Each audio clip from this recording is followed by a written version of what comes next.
Hello, today on my channel you will hear an amazing story about life. I hope you enjoy this story. This one struck me to the core. Honestly, I still can't forget it.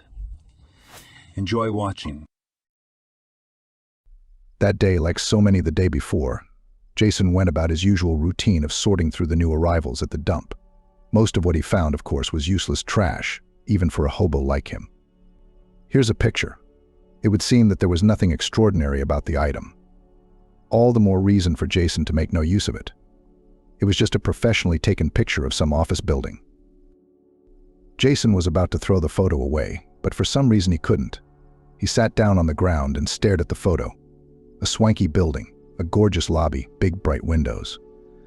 I think he'd even seen the building, or maybe he'd even entered it. Once those very beautiful doors had opened welcomingly before him, a successful businessman, Jason Leonidovich, dressed in an elegant, expensive suit, who had just stepped out of the fragrant salon of his expensive car. Yes, it was exactly like that, and not so long ago if you think about it on the calendar. In fact, it was as if a whole era had passed.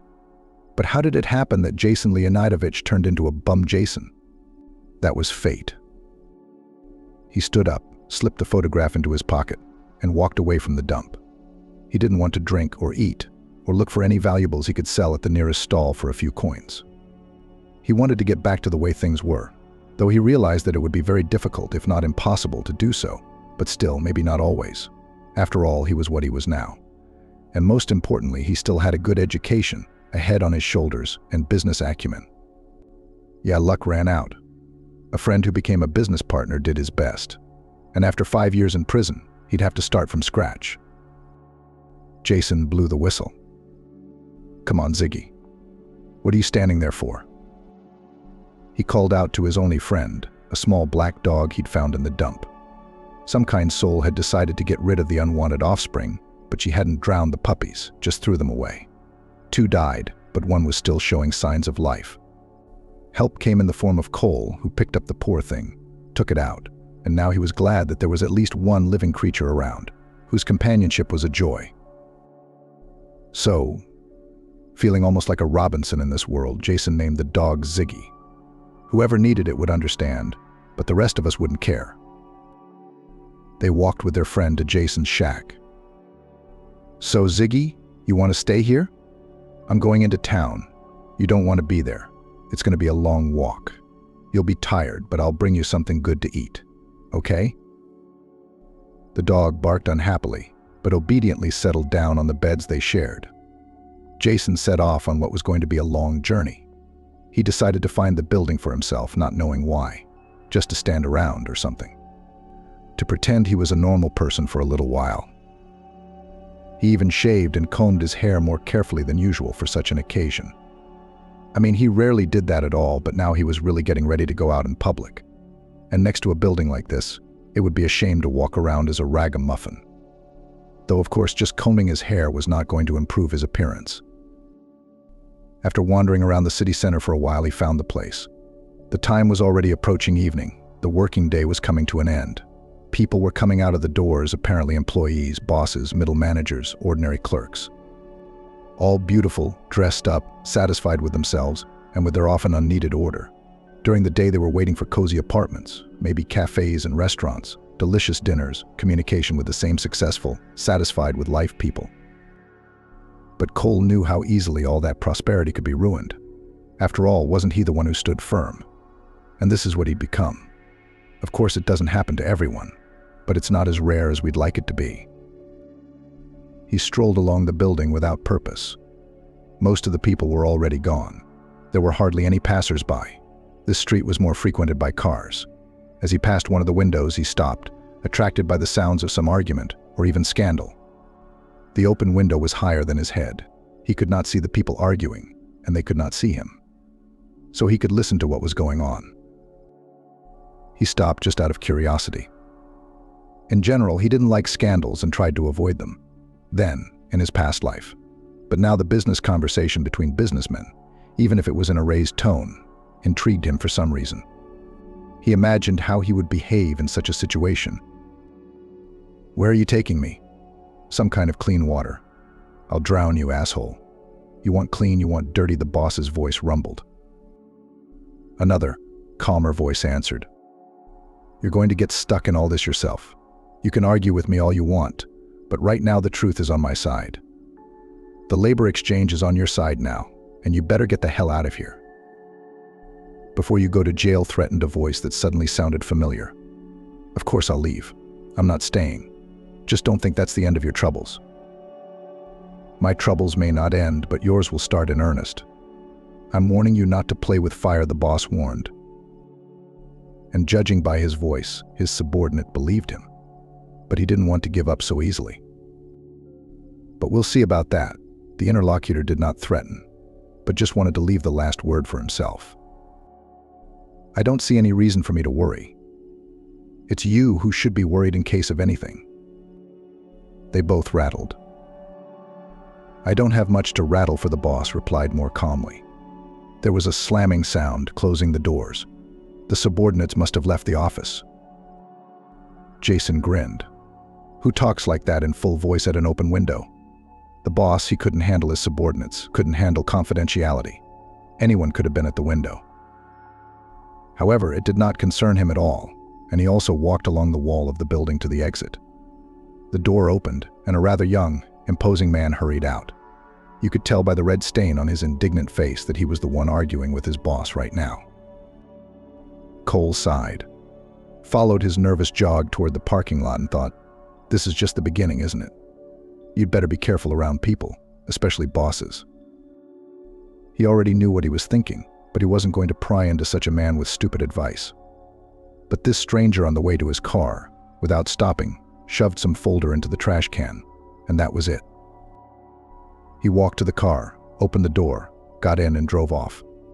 And Cole stayed, very interested.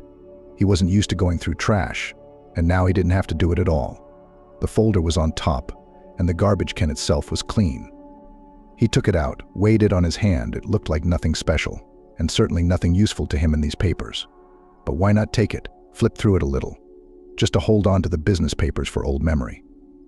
And maybe something interesting could be found out.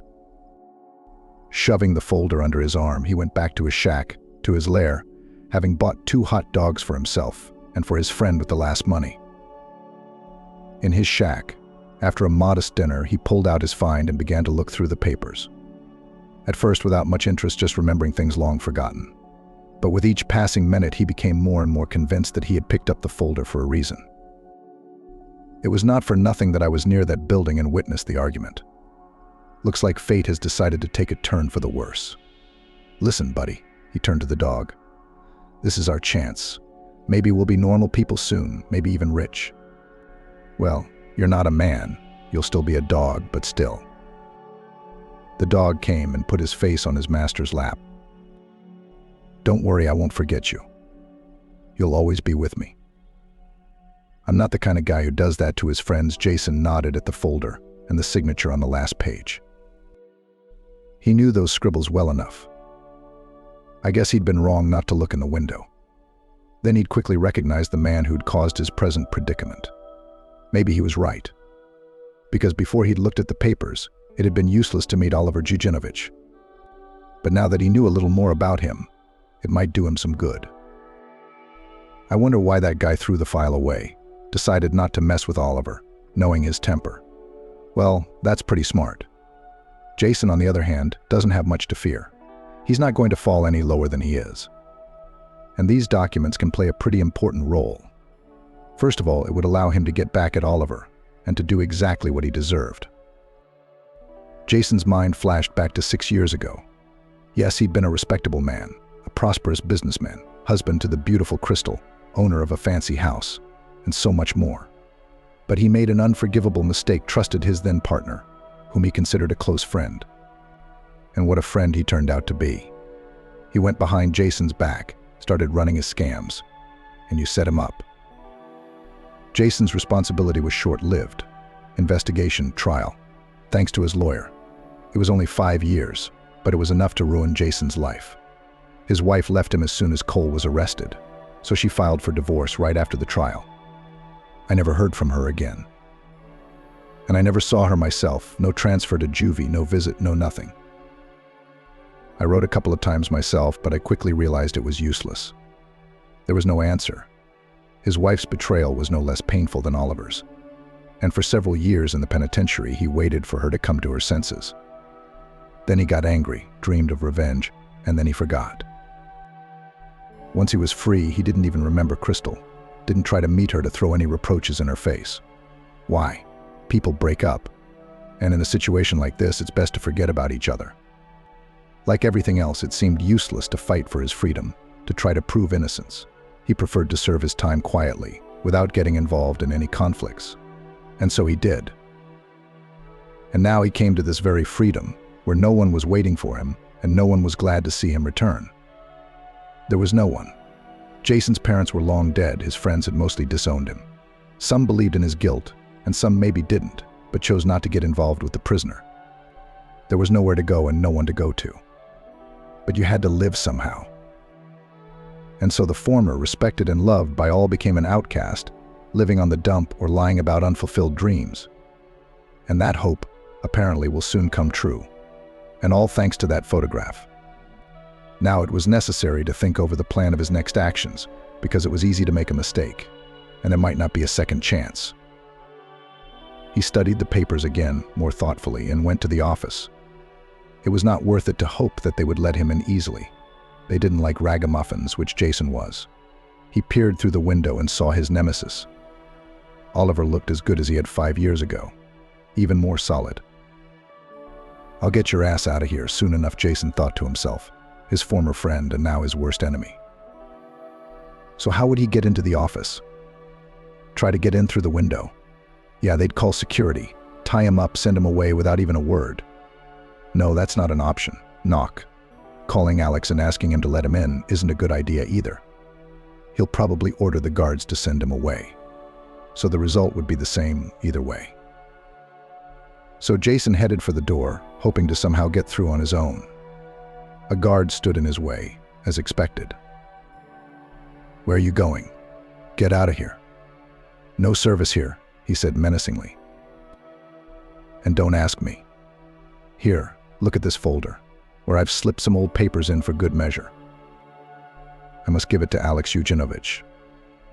"Let me give it to him." The guard held out his hand. "No way. I'm told to hand it to him personally. Are you distributing documents here, the contents of which you are not supposed to know?" He tried to give his voice a superior tone. "So you're supposed to know, and I'm not." The guard took offense. "All right, I'll call the owner." "You don't need to call anyone." Jason stopped him. "Let me through. I know where his office is." "What the hell are you thinking? He knows me perfectly well. And you'll find out soon enough. On the other hand, I've been working undercover. Understand?" He liked that line from some detective story. Plus, it explained his shabby appearance. "So let's get you out of here before it's too late." The guard, grumbling grudgingly, let him through, and Jason took a firm step toward the office. There he had to overcome the resistance of the pretty secretary, who turned out to be even more serious. "Alex Eugenovich is busy. He asked not to be disturbed," the girl said, squeamishly glaring at Jason as she stood in his way. But you didn't argue with her. You went straight ahead, realizing that the beautiful girl would now retreat out of fear that the dirty tramp would touch her with laughter. Cole simply opened the door and stepped into the office. "I've asked so many times without this," the big boss began. But then he caught a glimpse of the entrant and faltered. "What, Alex, you didn't expect?" Jason asked, not batting an eye. "I see you're relieved. Good for you. So what's it to you, Cole?" "What's the matter? All this noise?" Alex asked nervously. "My old life I need," Jason calmly replied. "Life?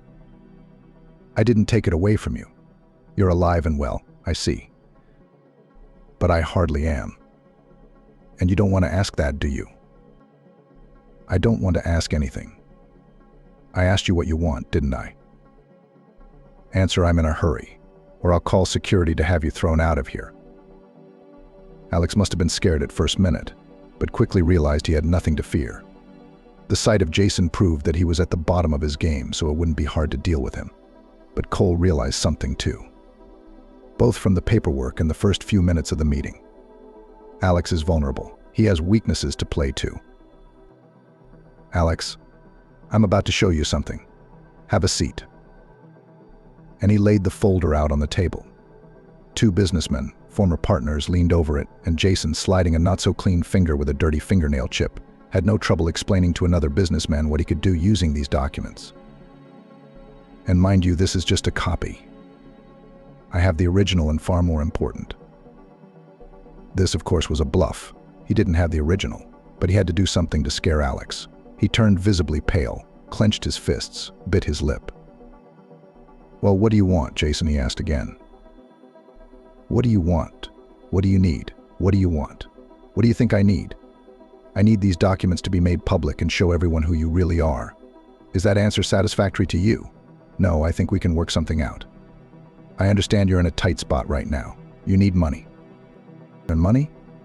How much? Cole said with a sneer. "I wonder if you want to give me for a bottle of vodka and a pie." "But why?" "I could do with more," mumbled Alex. "You'll have to give a lot more. My friend, I don't look very good, and my life is even worse.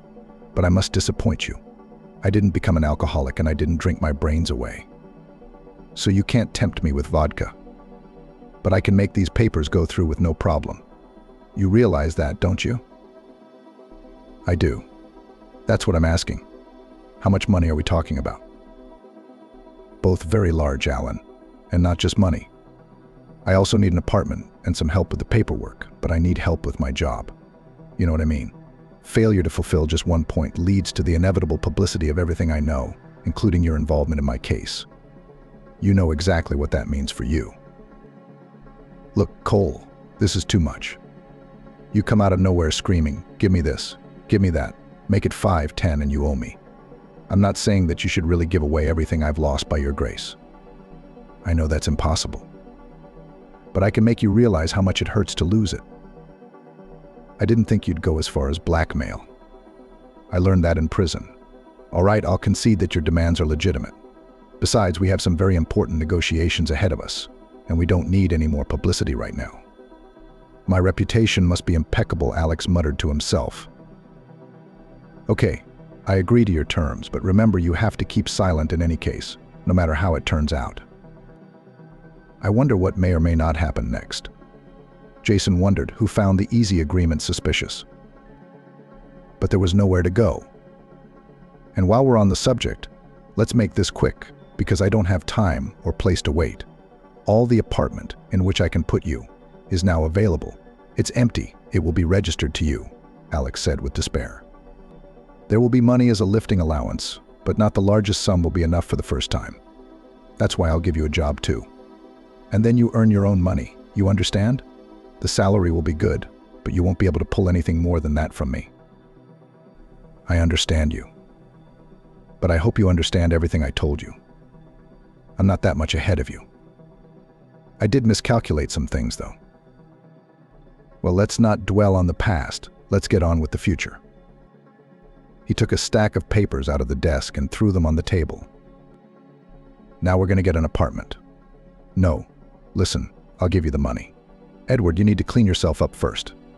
I'm sorry, but I'm afraid to even let you in the car. You stink. What can I do? I've been living in a dump. I mean, I know this is what you wanted, but stars change, especially yours." And things went from there. After he got the money, Jason cleaned himself up as much as possible, bought some clothes, and the next time he walked into his enemy's office, looking almost as elegant as he had before he'd done time. All that was left was the paperwork for the apartment Alex was giving him to own. So that was all clear. "What about the job?" Jason asked. "There will be a job for you," the boss said reassuringly. "I know what you're capable of. We'll just get the paperwork done. And that's it. You're a perfectly normal, law-abiding citizen. No one will say a bad word to you about your criminal record. Don't say a word. You're going to be the head of our department. So act like it. Make up some kind of cover story. You can get married for good measure." "Are you done with Christina?" "You don't know. I'm not interested in Christina at all. As for changes on the personal front, we'll see." Jason's new life had begun. He moved into a new, spacious and renovated apartment, where he moved his dog. Jason went to work, but it was impossible to say that he was completely calm about his future. There were plenty of reasons to worry. Every day he was getting more and more into the affairs of the company of his former comrade. The latter realized that the firm, of which he had become a part, was involved in very dark matters, such as bribery and embezzlement. In addition, his own tenure in a prominent position was, strictly speaking, illegal. And all of Jason Leonidovich's associates were literally hanging by a thread, and he was even more vulnerable than anyone else, both as a man tried for economic crimes and as a blackmailer. Alex would not stay silent, but would try to make Jason responsible for everything again. This time, of course, he wasn't going to take the blame. He had the evidence, but he didn't want to go through the hassle. Yes, life had taught him. He wasn't the same gullible Cole anymore. Was he ready to trust in friendship and genuine affection? No, he knew where that could lead, and he could quit this job at any time. In the meantime, he'd stayed mostly to get to the bottom of the firm's illegal schemes and, if anything, to be the first to expose Alex without feeling any remorse. On the contrary, after all, he hadn't gotten revenge on him yet. It was not revenge to take what he had gotten from a man by taking from him immeasurably more. But his hatred for his former friend had to be restrained. He worked properly at his new position, but he was not particularly well liked in the team. They were wary of him. But what about the chief's protégé, who appeared from nowhere? What is he here for? Alex Eugenovich does nothing for nothing, and they tried to communicate with him only on business, and even then, as rarely as possible. The only person who treated Jason kindly was the janitor Veronica. Maybe that young, beautiful girl liked him. Cole sometimes caught her look of sympathy and wondered, how did Veronica know about his difficult fate or just guessed? What was he supposed to sympathize with now? He's got a good job, he's got money. Everything seems fine. And even the attention of such a pretty girl is not deprived.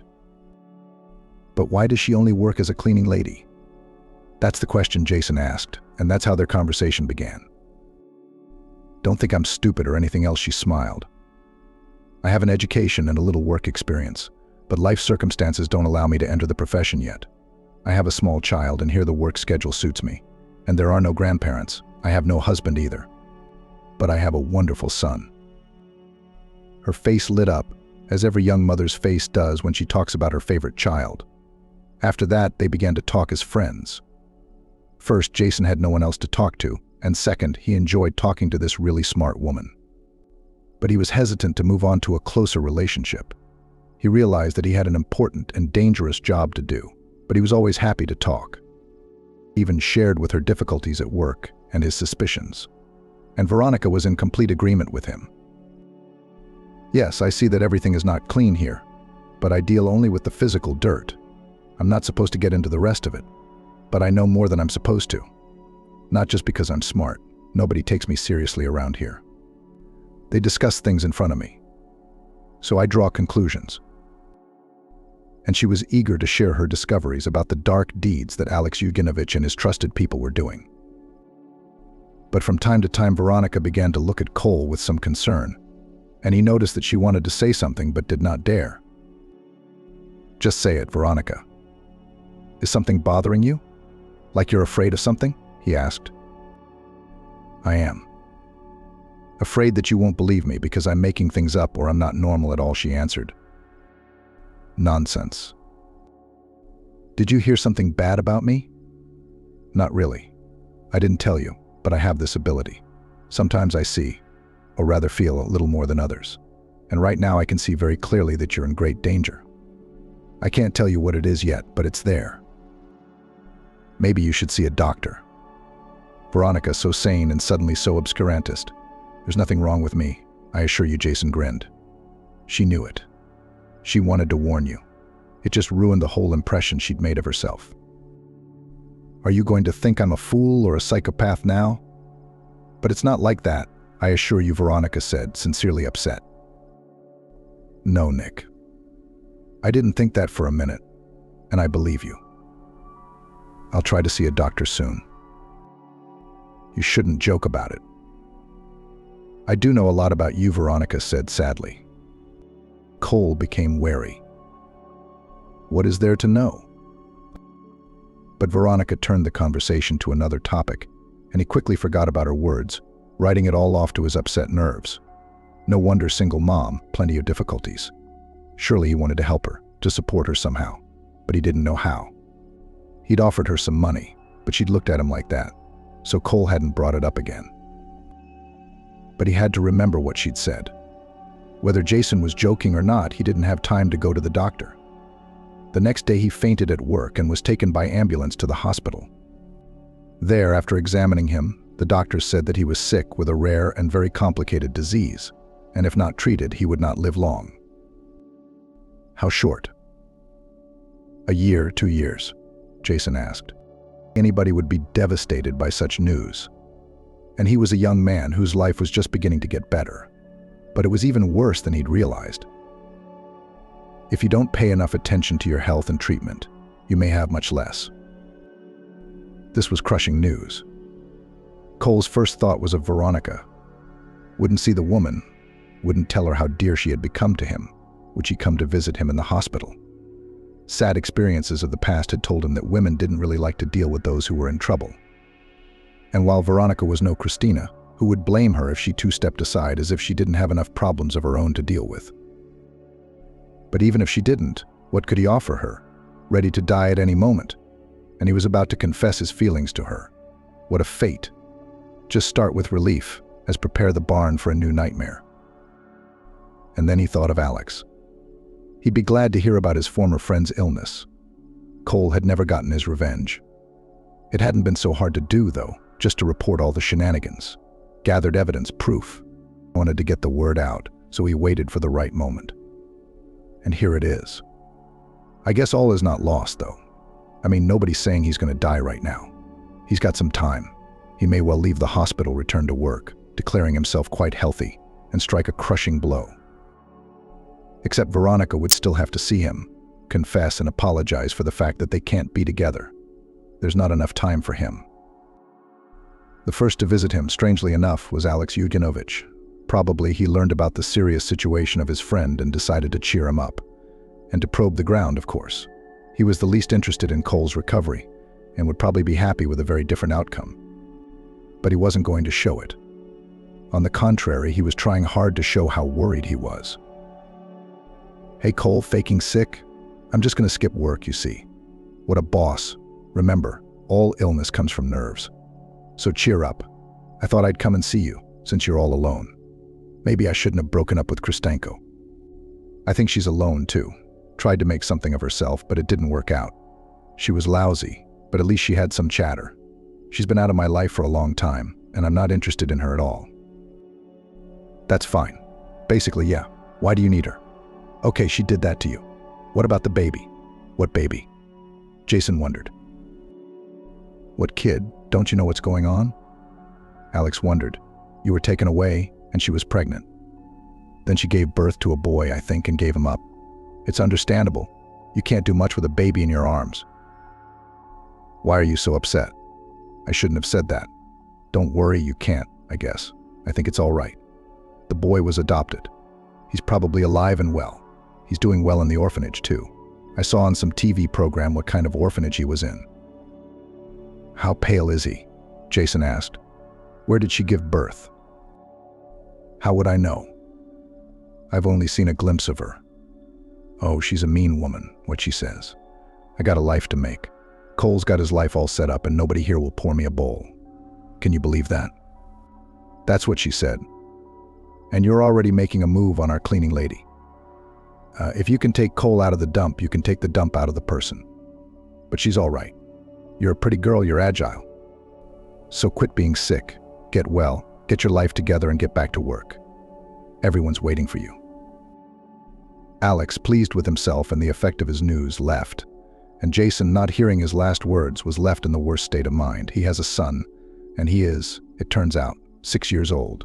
And he either lives in an orphanage or with strangers he thinks are his parents, and doesn't know about his father. This news was not easy to recover from. Yes, from the hospital must be urgently discharged to find his child. But what's the point? Even if she does, how much time will they have left together? And the baby will get another trauma, from which we'll be able to recover. But he couldn't give up trying to find his son, even just to find out about his fate. But who could he ask for help in such an endeavor? The door opened, and Veronica came in. "Jason, as soon as I found out, I came straight to you," she said excitedly. So his dream seemed to have come true. He could explain himself to Veronica, but just now he found out. This information completely filled his brain. It was not up to love, and he did not even feel much joy from this visit. It was a little easier, though. At least he had someone to share it with. "Hi, thanks for coming. It's really good to see you. You know, Veronica, I have a son," he said, and was ready to tell about his ex-wife's meanness. But Veronica interrupted him with some unexpected words. "I know, Cole, I told you about my gift, so as soon as I saw you, I realized you are the father of my Kiryusha. I didn't know how to tell you. How do you say you thought I'm a charlatan? Yes, I adopted him when he was still a baby. But no one knows that my son is adopted. I didn't want to tell you because I'm ashamed to tell you that I'm infertile after a childhood illness. You don't believe me? I'll show you all the documents. I'm not a con artist. It says I adopted him, and Christina gave birth to him. And then you can take a DNA test." Jason leaned back on the pillow helplessly. God, was it really true? "Veronica, I believe you." "Of course I believe you. Without any paperwork, without any tests. And I'll probably find out just before I die. Is there no danger? Yes, but there's a very good chance of survival. I can see that you've recovered. Thank you again. I can see my son as soon as he's well. I don't want to take him to the hospital. He's been afraid of them since he was admitted for bronchitis when he was 3. Wouldn't you want to take him away from me?"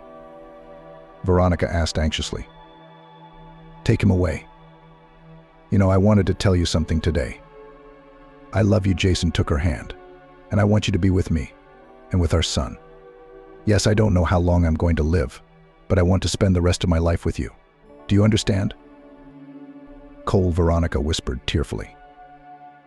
Jason gave her the keys to his apartment and asked her and her son to live there until he returned, and to please watch Frankie. "He's my dog. He's probably suffering alone in there right now. Don't be afraid of him. He's kind. The food is in the lockers. It's better to walk him twice a day. He's very docile." Cole smiled, realizing how much he missed his companion. It would probably make him feel better to have his faithful friend's face resting on his shoulder again. The doctors insisted that Jason stay in the hospital because his condition was alarming, but he was adamant. "No, I have something very important to finish, more than one thing. Anyway, I'll finish it. I'll be back. I promise. I feel fine. I'll take the medicine as you write. You're in danger of never coming back. Well, or you'll be brought back with your legs, pardon my bluntness," the attending physician said dryly. But how would a man who had been lonely for so many long years like to live happily with his beloved woman and son? He had no idea what happiness it was to hold his child in his arms, and he already saw how together they would go for walks, sit at the table or on the couch, watching cartoons. Yes, for this he was ready to be cured. Only now, having realized how much he didn't want to die. He'd lost a lot of time away from his son. Not seeing him as a baby, not seeing his first steps and first smile. But if it hadn't been for that time in prison, Kyle wouldn't be Veronica's son, but Christina's. And it might have been a long time before he would have known what the woman he thought was his beloved and loving wife was really like. And it would be foolish to think that she would never have revealed herself, would still have delivered a terrible stab in the back, choosing the moment. Illness would not have forgiven. Likewise would have walked away, abandoning the child. And most importantly, he would never have known Veronica. I wanted to live now more than ever. And of course to take revenge on his enemy. Because now he had more information, more opportunities, and more reasons to take revenge. There was no forgiving that. So Jason insisted on being discharged, left the hospital, and rushed home, where his dearest people were waiting for him. And he wasn't the only one happy to be back, meeting his son, a truly wonderful, well-developed boy. Veronica's joy, the delight of the meeting all this made him forget about the disease and not think about the possibility of imminent death. And even the fact that the next day he was waiting for a date with people among whom there were not those he wanted to see did not spoil his mood. When he left the hospital, his colleagues noticed that Jason Leonidovich looked much better, and his mood became more positive. They thought it was because he had been cured, but it wasn't really that. He was just happy. But his physical condition was far from the best, which he carefully hid from everyone, including Veronica. They, working together, continued to collect the dirt necessary to testify and send Alex Eugenovich to the place where he so easily sent other people, time after time avoiding deserved punishment. But now he would have no chance to avoid punishment. He had sinned too much. But the disease wasn't going to wait. Jason's condition was worsening, and when all the evidence, including the videos incriminating Alex Eugenovich, was in hand, Cole was again taken away by ambulance, now out of the house. The doctors were outraged. Now there was no way around the complicated surgery, and there was no guarantee it would work. And it didn't. The patient fell into a coma. But Veronica was not going to retreat and let the whole case, because of which her beloved was in such a serious condition. She decided to sue her boss herself. She even suspected that the boss was somehow guilty of her loved one's illness. They're capable of anything. Should he have slipped some kind of poison? Not only that, he's got a bad reputation. He could have done some kind of spoiling too. But don't get your hopes up. Cole's going to come to his senses. And he'd be glad to know that the case was moving forward. She was sure of it. Alex Eugenovich hadn't expected this outcome at all. He hadn't blamed Jason's illness, but he was glad that the man who'd been plotting against him was out of commission. Hopefully for good. How ungrateful they can be. I got him off the street, dressed him, gave him shoes and a job, and all he could think about was how to beat me up, he thought, forgetting who had put Jason on the street. And it turned out that even the illness of his former friend did not save him from punishment for everything he had done. And thanks to whom? The cleaning lady, whom Alex Eugenovich didn't even consider to be a human being, a completely insignificant creature who had gotten involved with this half-dead ex-convict and sued him, a prominent businessman, against him, who had never said a bad word to her. It's clear that Cole used her, but what's she gonna do now? She's out of her mind, stupid. If that bastard doesn't die, he'll be crippled. He'll sit on her neck, lose her job, and then she'll be left with nothing. She'll go begging with a child and a husband growing on her hands. And no one will give her a handout. He'd said all this to Veronica at the confrontation, but she'd reacted rather calmly. Jason's on the mend already. He'll be a witness against you at the trial, she said. I'm going to come out, do you hear me? He shouted, seeing his angry words failing to accomplish their purpose. The investigator made some notation in his notebook and called him to order. With your threats, you are only making your own situation worse, he said. Alex was ready to cry from helplessness. As for Veronica's words about Cole recovering, they weren't quite true. He had regained consciousness, but his condition was still a serious concern. He was not to be disturbed. Veronica visited him every day, but she couldn't stay with him for long. She was busy with the baby and testifying against Alex. And every time she visited, she noticed a young female doctor, Angela Adamson, next to her lover's bed. At first, it was reassuring.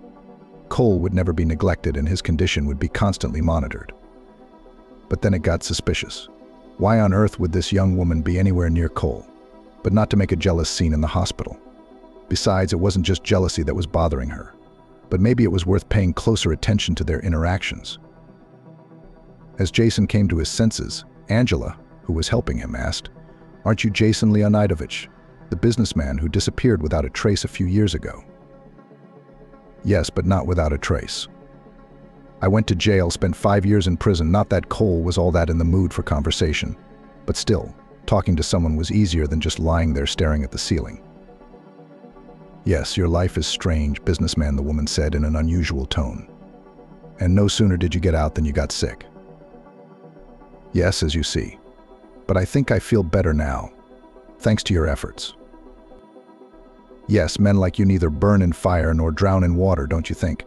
However, medically it's not all smooth sailing. But that's fixable. Did you have a wife? Christina, if I'm not mistaken." There was a hint of irony in Angela's voice. "I did. As soon as I went to trial, it came up," Jason answered, still not sure where the doctor was going with this. So you wanted her to wait 5 years and stare out the window, not make her steal and rob other people. I know Christina. She doesn't abandon loved ones in times of need. You left her pregnant. And all you're worried about, I take it, is your promising career falling apart. And she, poor thing, was so upset that she lost the baby. She's been depressed ever since. But I know you don't care. You've got another woman running to you. Does she even know what kind of person you are? She knows everything. But Angela Adamson, I'm guessing you don't know what's going on with your friend. So you only believe what she tells you? Don't tell me she dumped me. That's bullshit. I'm over it, and I'm over it. But the fact that she left our son at the hospital and walked out of their light, how do you think that feels? Jason couldn't contain his feelings any longer. Left how? She said the boy was stillborn, Angela said, confused. She's dead herself, but her soul died a long time ago. My son is alive, but now he has another mom, the same one who visits me. But please don't tell my ex-wife or your friend. My son and I have nothing to do with her anymore. You can't believe Christina would do that. I don't believe it. She was so worried. I don't know what she was worried about or what it was about, but everything I'm telling you is true. I didn't know she was pregnant, and I didn't know she was keeping the baby. She never even wrote me a letter. So go protect her, be her friend. But don't turn your back on her and don't publicize it. Or they'll think you're the same. Angela left without saying anything. It was obvious that she was shocked by the news about her friend, but she wasn't going to take anyone's word for it. She soon learned through her own channels that Jason hadn't lied about the baby and that Christine had simply given up on the newborn. She learned that the baby had been adopted by a childless woman. Shocked, she called her friend and told her she knew everything and didn't want to talk to her anymore. She didn't tell Jason about her son. He didn't ask. And the fact that her friend, if not dear, then sometimes useful, now didn't want to talk to her didn't upset her too much.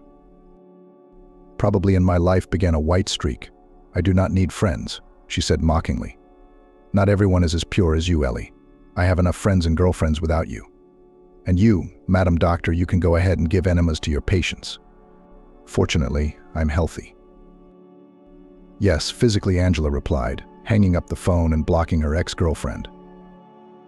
The next day, the doctor apologized to Jason for her outburst and said she wouldn't blame him for anything from now on. Christina, no doubt, is herself to blame for leaving her husband in distress, but that's understandable. But the abandonment of his own child, a terrible sin that does not deserve forgiveness. No woman would understand such a wild act. All the more Christine is not poor and could well raise a child alone. But come on, my Kyle with a new real mom is even better than it was before. As long as she doesn't have any more babies, I don't think she will. She seems to have other plans. Let's get her better. That was the beginning of the communication, which for some reason alarmed Veronica.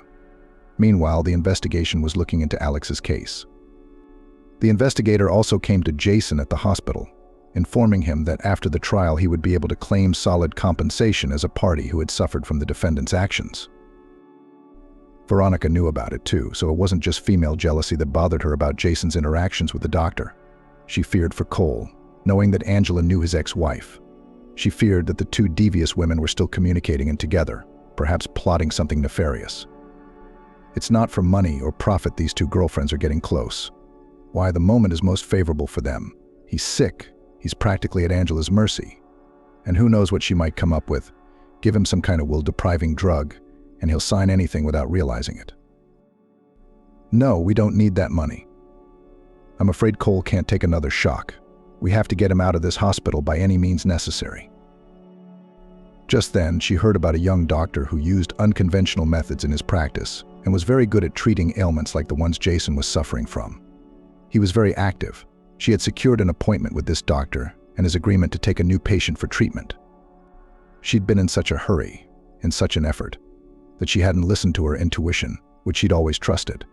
And although the doctors at the old clinic were strongly opposed to the transfer of such a heavy patient, she achieved her goal. Both she and Jason, who seemed to be on the mend, but too slowly. And here he was examined by a young doctor, Ben Jonovich, who gathered a whole concilium of doctors who generally approved the previous treatment. They just prescribed a few other drugs. The attending physician was Ben Jonovich, who reassured Veronica that the patient would soon be completely healthy. Only, I won't be able to take care of him too often and for too long. I have a small child at home, she worried. Maybe one of your workers could be hired, but for a fee. Of course, we have a very good nurse. She's an experienced nurse, too. Many patients credit their recovery 50% to her, I believe. I'll introduce you now. He looked out into the hallway, asking someone, "Where's Emily? Could you get her, please?" Soon a quick, smiling, middle-aged woman entered the office. "Don't worry, I'll have your patient like Christos behind my back. I take care of the sick like infants. He can't pee in time. I won't rest until I see you walking out of the hospital on my arm." "And good riddance," Emily said. Pretty nurse's face. And so it was. With kindness, she spoke convincingly, sincerely. And Veronica did not even doubt that she was leaving her beloved in safe hands. She was ready to pay for decent care. "Oh, it's a bit much. I'll take for less money. Yours isn't that heavy," Emily said when she heard the price Veronica was willing to pay. Jason really wasn't in the worst condition. And Veronica was almost relieved, certain that they would be walking out of the hospital on his arm soon. But not only was his condition not improving, it appeared to be getting worse. To her questions, Ben Jonovich answered confidently. "What do you want?" At first, it's always like this. It means that the body is fighting, including all the resources. That's why it's harder. It won't last long. Hopefully soon it will be easier. And Veronica was not only perceptive, but also attentive and observant. Maybe that was her main gift. Thanks to these qualities, she began to notice some oddities, and the truth was revealed to her more and more clearly. Veronica noticed that Ben Jonovich had a rather strange relationship with Emily, and not only in the office. They'd often smothered a coworker, especially at a time when she'd already left Jason. A few words she'd heard made it clear that the obliging caregiver wasn't as easy as she wanted to make it seem. Veronica decided to eavesdrop on the conversations between the genial doctor and the affectionate nurse. "Soon, my dear," soon said Ben Jonovich, apparently answering some question from Emily. "I'm in a hurry myself. What can't you see? I'm in a rush, but we're not going to get anything without results." "You're right, we should be in a hurry." "I'm afraid of unnecessary suspicion, which will cause his imminent death," answered Emily. "I don't care about suspicion. They won't prove anything. I wish it were sooner." "As if I didn't have an edge," replied the woman unhappily. "Not to mention that I'm fed up with this fool. It's not easy to take care of him too. And I have to approach others. How many pots do I have to carry? But bear with me a little longer. Once you've taken it on, they'll increase the amount, so don't talk so much. It's hanging by a thread. One word too much and I'm in jail, not money to talk. I'll never let a word out of my mouth. You think I don't realize this is serious? It's not the first time, okay? Here you go, and gently too. Please. Instead of those pills with the red stripes on them, put these instead. You got it. And replace the IV drip so that he doesn't suspect anything, not his girlfriend or the nurse. Save yourself. Such a snake. A chill went down Veronica's spine. They're killing Jason, and they're in a hurry to do it. But why? What do they have against him? What kind of money, and from whom do they hope to get it? Could it really be Alex Eugenovich, determined to eliminate Cole for good out of revenge? She leaned against the wall, closed her eyes, and the unfamiliar metallic voice rang, clearly in her ears. Ben, I'm not interested in your problems. A card debt is a debt of honor. You must pay it back now. Is it soon? Ben Jonovich begged. I'm doing the best I can. Then do more than you can. No one will wait, but soon Christina will inherit the inheritance and I'll give it all back. None of this business of yours concerns me. How you get it and what you get doesn't matter. Just make sure you pay your debt as soon as possible. How long can we wait? Yes, Ma, I am, don't worry. And that was the end of the horrible visions. But it was clear to Veronica. So that's it, she thought painfully. He's a gambler. So he has to eliminate Jason somehow. so that his ex-wife can get the inheritance and pay off Benjanovich for his terrible deeds. And I'm the one who sent their clinic into that wolf's den. Well then, I'll have to save him myself. But how do I do that? She can't sit next to the man she loves. She's got a son and a dog waiting at home, and she doesn't know much about medicine. Transfer Cole back to his old hospital. But won't her constant demands be seen as some kind of bizarre whim? I mean, her vision isn't proof, and she has no other evidence. And judging by the doctor's coordination, the nurse won't blab. They're careful and experienced. No, I can't do this on my own. Realizing this, Veronica decided to turn to a private detective. He should know how to deal with this situation and find a good specialist. She explained to him without any secrecy what was going on and what made her suspicious. I understand. You can just laugh at my visions. What I overheard doesn't mean much either. Yeah, well, maybe I really am crazy, but the fact remains that Jason was on the verge of recovery. Now he's dying. The other doctors can't keep a constant eye on him. There are a lot of patients in the hospital, Veronica said, breaking her arms. But the private detective took her story quite seriously. It doesn't matter whether I believe your gift or not. The important thing is that there is a problem, and it must be solved. I'm on it. Together, he and Veronica gathered evidence and easily proved the complex scheme Christina had devised. Cole's death was to the advantage of the whole company. His wife, albeit ex-wife, would become the sole owner and receive the money. But how to eliminate her ex-husband? She didn't want to meet him. And even if she did, how would she kill him? Christina couldn't do that. She didn't see herself as strong or capable. She turned to Arthur, her brother, a man well acquainted with the criminal environment and had some connections. With his help, she came across this Dr. Benjanovich, who was in dire need of money. He, as it turned out, was an avid gambler and mired in debt. After listening to the conspirators, he agreed without further ado, but asked for a fee for his work. You understand, I can't do it alone. I will have to hire a man who, you understand, will not work for nothing and keep his mouth shut. Think about what kind of work you're signing me up for, so that everything will be without deceit. Give me a receipt that you borrowed this money from me. Of course, it was not without arguments, but there was nowhere to go. The receipt was written. The contract was made verbally. Emily's experienced caregivers could use the money too, so she agreed, colluding with Benjanovic, also for a considerable sum. And the medical staff began to act together, switched the drugs prescribed to Jason, and from day to day waited for his death. However, the young body stubbornly resisted thanks to honest doctors and nurses. Benjanovich and Emily's actions were exposed. They were detained, and none of them began to hide the customers. The whole company was put on trial, receiving prison sentences for attempted murder instead of money.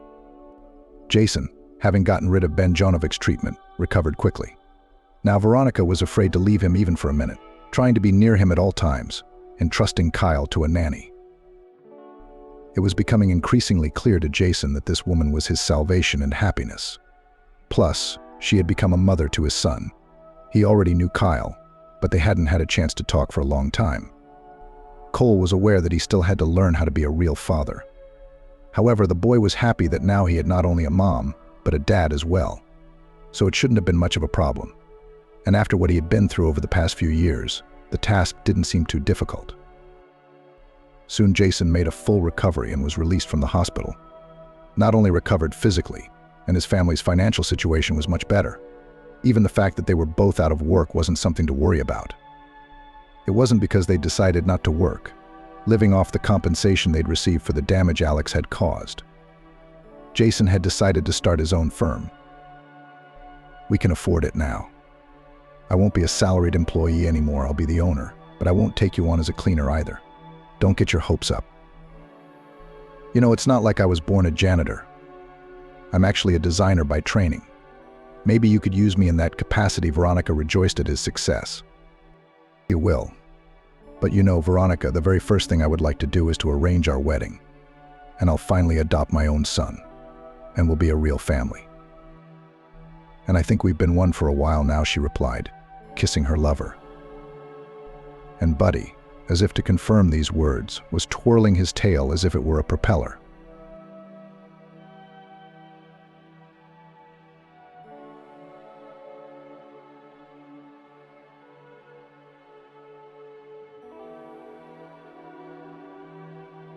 the ringtone of her smartphone, ringing out close to lunchtime on a very ordinary working Thursday, once again divided Cassandra's life into the happy period before and the almost hopeless one after. The word "mum" popped up on the screen, and although calls in the middle of the day weren't too common, the woman had no misgivings about it. Maybe mum missed her or wanted advice on clothing choices. Cassandra put a pencil dot in the margins of the sheet with a variant of the customer's contract and hurried to take the call, so as not to worry her family with a long wait.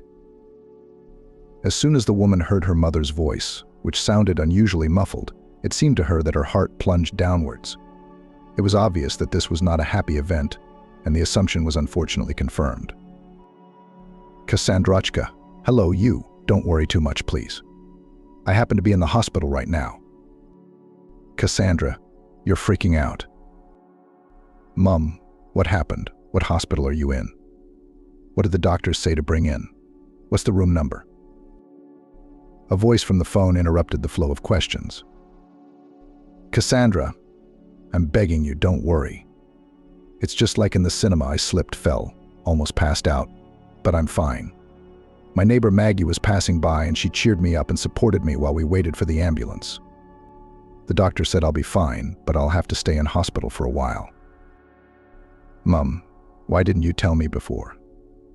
I would have rushed over and helped. I didn't want to bother you in the middle of the day, but my office hours are 4 to 7 p.m. in the evening, and if you're going from the office to my house and then to the pharmacy, I was afraid you might not make it. In general, please write down what you need to bring here. The main policy and phone charger are needed. Water not carbonated yet, because for some reason I'm very thirsty." The invisible mum sighed, and the woman imagined how the face of her dear person was distorted from the painful shock and hurried to finish the conversation, specifying the number of the hospital and the room. Cassandra reread the list of things her mother had dictated to her, added chicken broth, wet wipes, and went to ask her supervisor to leave. "Mr. Jasper, please allow me to leave early today, for personal reasons. Mum's been admitted to hospital." The boss, a friend of Cassandra's husband's from his student days, expressed polite words of sympathy, and when he found out in which hospital Mum was lying, he encouraged his subordinate and inquired, "Well, the doctors in our regional almshouse are good. Maybe the atmosphere is not too luxurious, but the equipment and staff at the top. I've been in this hospital several times and I was discharged as good as new. So you're going to be fine. Don't get too excited. By the way, are you driving the car today or is Kevin driving it? Maybe Nicholas can give you a lift in his car." Cassandra was touched by her boss's concern and decided that she was in no position to refuse. "Thank you, Mr. Jasper. That would be very helpful. I won't keep the driver long. I just need to get to Mum's house. I won't keep Nicholas any longer. I'll collect the necessary things and then I'll call a taxi. Thank you." The supervisor wished Cassandra success and promised, "Come out in 15 minutes to the main entrance. I'll tell Nicholas to wait for you at your mother's house and drop you off at your and Kevin's family nest. He's coming back for me anyway, and your house is on the way." Thanking her sensitive boss again, Cassandra went to switch off the computer and tidy up her workplace. She had taken the contract with her so as not to let the whole team down and to complete the necessary work by the next morning. The woman was not very good at recognizing the meaning of the stories the driver was trying to entertain her with, but she was grateful that the flow of his speeches made her at least react in some way and prevented her from slipping into anxious thoughts. Following the list, ticking off each recorded item, Cassandra packed up her mother's flat, watered her favorite flowers. She shut off the gas and water just in case, checked to see if there was anything perishable in the fridge, collected the rubbish to throw away, and only then did she go downstairs and set off with the talkative Nicholas next. Not far from Cassandra and Kevin's house, there was a supermarket with a pharmacy inside, and the woman decided to stop there on the way. Asking Nicholas to stop by the container yard, she threw out the rubbish she had collected and rushed off to get some groceries. Moving almost on autopilot, Cassandra bought everything she needed and was soon preparing dinner for her husband and broth for her mother at the same time. While the food was boiling and baking, Cassandra called Kevin and explained the situation. "Kevin, Mum is in hospital. I'm going to go and see her. How long I'll be there, I'm not sure yet, Dinner will be on the cooker." The man confessed. "I'm aware Jasper told me you need support. You wait for me. I'll try to get there early and we'll go to the hospital together. I'll be there for anything else you might need, but I'll be there for you." Kevin didn't let his wife down and, grabbing her and the 2 bags she had packed, drove her to the hospital. Cassandra managed to persuade the nurse taking the bags to let her see her mum and the attending doctor, who was thankfully on site. Kevin remained waiting for his wife in the lobby, but gave kind words and wishes for a speedy recovery. Bridget tried to smile when she saw Cassandra enter the room, but she was visibly uncomfortable and frightened. The woman said a soft but distinctive hello to everyone in the room and made her way to her mother's bed. A weight was suspended from the unfortunate woman's right leg, and her lips, bitten almost to the point of blood, were a clear indication that the ice victim was in a lot of pain. Cassandra listened to her mum's story of her predicament and, trying not to cry, began to put everything she had brought into the bedside table. The phone was immediately put on charge. Cassandra gave her mother some broth, made her eat a few spoonfuls of raw, grated carrots. The internet says that such a salad in the first days after the injury the best vitamin remedy. Then sour morsels you drink, also useful. "Oh, daughter, don't worry. You should probably run. Kevin will be home. He'll probably be surprised you're not here." Cassandra explained that her husband had rushed home when he heard what had happened, so she wouldn't have to take a taxi. That he hadn't been missed, but he'd said hello, as if just waiting for that line. The woman in the next bed became active. "The orderlies and nurses here are rude and rude." She intervened in the conversation. "You can't call them day or night. They drink tea, spin around in front of doctors, give chocolates, even give money without any use. They're still doing their jobs with their sleeves down." Cassandra kept silent, and having found out from her mother the name and patronymic of her attending doctor, went in search of him. The restless neighbor made a good point. "In the residence room, if not, then in the dressing room. Look, there, probably, with someone courtesy." Thanking the grumpy woman dryly, Cassandra went out into the corridor. The nurses in the trauma room, accustomed to all sorts of relatives, tears and hysterics, looked at the visitor, asking how to find a doctor with a mixture of irritation and fatigue. But one of them, who held herself like a superior, answered thoroughly. "Mr. Oliver is in the superintendent's office at the moment. At that end of the corridor is the penultimate door. Wait there, or there is a bench near the resident's room." Cassandra waited for the doctor, and he recognized her as Bridget's daughter and invited her into the office. Showing a picture on the computer screen, Mr. Oliver explained, "If I may say so, your mum's fracture was a success. Generally, there are 2 treatment options." The man began to explain the nuances of each option, then asked, "Which option did you decide on?" Cassandra looked the doctor in the eyes but did not answer, but asked a counter question. "Tell me, Mr. Oliver, for example, if a patient with a fracture like my mother's was someone close to you, what would you recommend?" Smiling, the doctor replied briefly, "Osteosynthesis. A very similar case. My aunt, our head, performed a similar operation.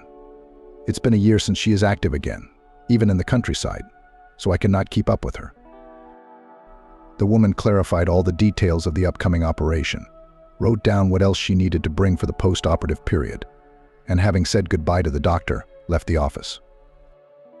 Cassandra had to announce to her mother that the operation was scheduled for the next day, and having collected herself, the woman presented it as lightly as possible, trying not to upset her mother. "Tomorrow I will come and meet you after the operation. Everything will be fine, don't worry."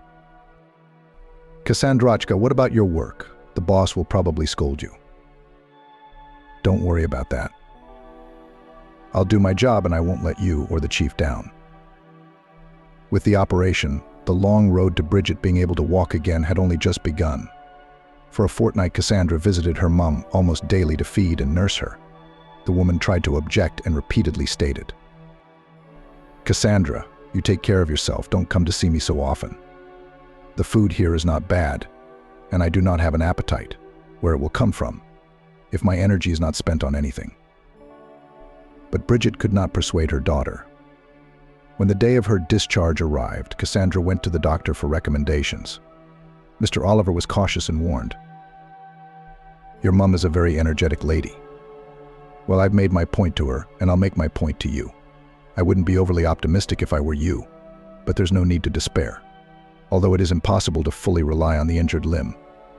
Crutches are Bridget's best friends for the next month, and then you should also take care. Of course, it is necessary to move, but carefully. Prophylactic treatment is indicated to prevent pressure sores. I'll be expecting a follow-up X-ray in 6 weeks. We'll see how far along the bone is in the healing process. That's pretty much it. Cassandra checked. Maybe some vitamins for Mum to take? Mr. Oliver shrugged. Well, in principle you could.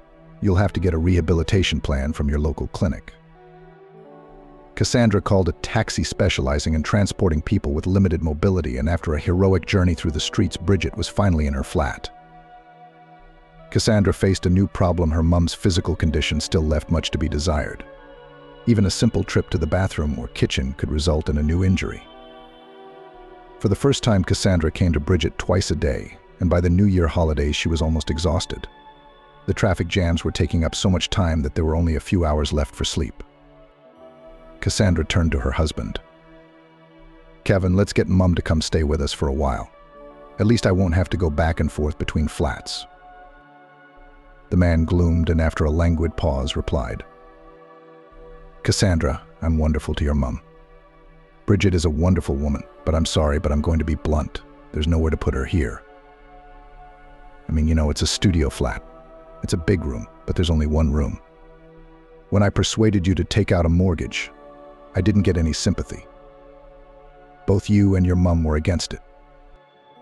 Kevin, you could put up a screen. It'll be like 2 rooms. Look, but Bridget would be uncomfortable in the first place. I play computer games. I listen to loud music all night. Besides, you should ask her if she'd be willing to move. I'm 100% sure she'll say no.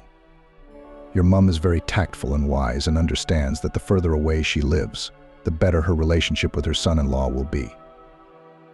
Kevin turned out to be right. Bridget, having barely heard the idea of her son-in-law and daughter moving into the flat, only snorted indignantly. There can't even be a conversation. The walls help at home. I will not go to you, especially there, and sit quietly. It will be uncomfortable. Cassandra obeyed her mother's will. She didn't want to argue with her husband. She continued to waste time standing in traffic, and the lawyer's position at Mr. Jasper's firm had to be vacated. With her boss's permission, Cassandra had transferred to a half-time position and was glad that her boss had been able to meet her needs. She prepared contracts, visited and trained her successor, and diligently performed all the duties that did not require constant presence in the office. Rehab, however, took a lot more money than the woman had realized. Sometimes she shared with her husband her indignation at the fact that pharmacies changed prices at will and tried to sell the most expensive version of a drug. That's when Kevin would start grumbling. Look, Cassandra, your mum must have some free medication.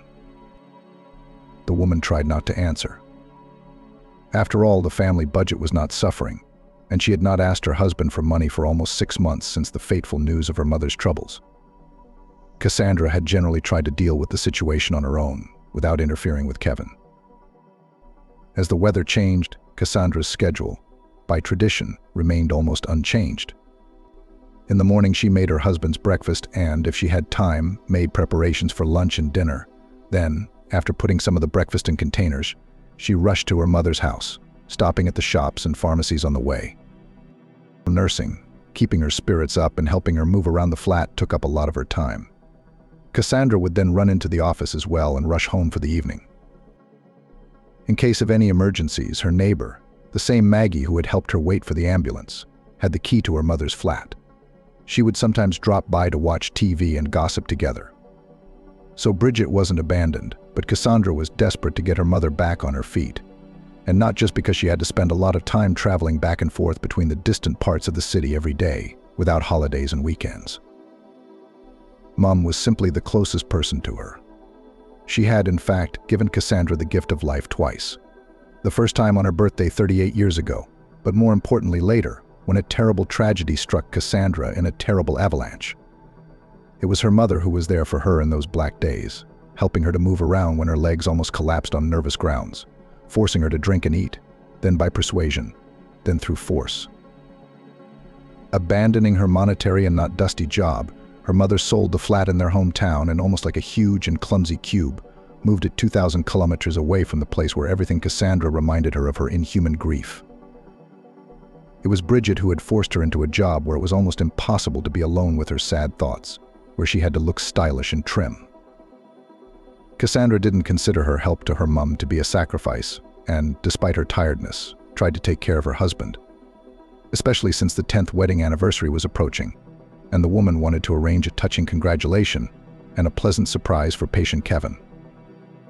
She made a preliminary version of the menu, found a confectionery where orders were made according to individual designs, and agreed to prepare an unusual-shaped cake for her husband, who loves sweets. The holiday was approaching, but shortly before it arrived, Kevin, during morning breakfast, warned, "Sorry, Cassandra, but I need a car for a few days. I have to go to the branch in the neighboring region, because it seems that the branch manager is messing up her reports, and the profits are down many times over. Although in other divisions everything is even, and in some places even growth is observed. Of course, I'll try to make a quick trip, but planes are unlikely to fly in those parts. I don't feel like traveling by train. Can you manage without a car?" Cassandra herself was counting on the faithful family horse, but she didn't argue. After all, her husband really needed the car more. She smiled. "I'll manage, of course." Kevin thanked her politely for breakfast and promised, "It's okay, we'll buy you an iron horse too. Once the situation at work normalizes a bit, you'll be able to choose a model." Running out of the house, the man kissed his wife on the cheek, winked and said, "Don't worry, I remember about our wedding anniversary. I'll try to be there by Friday evening." Taking advantage of her husband's absence, Cassandra moved in with her mother for a while so she wouldn't waste time traveling. During these few days, she managed to do a general cleaning, and the flat became somehow especially fresh in spring. Only on the eve of the holiday, Cassandra had to return home to bring her urgently needed diploma to the office. It was a good thing, though, because she also had to clean up the house and make some of Kevin's favorite salads. In the morning, the woman took the festive treats that had been put aside in separate containers and rushed to her mother's house.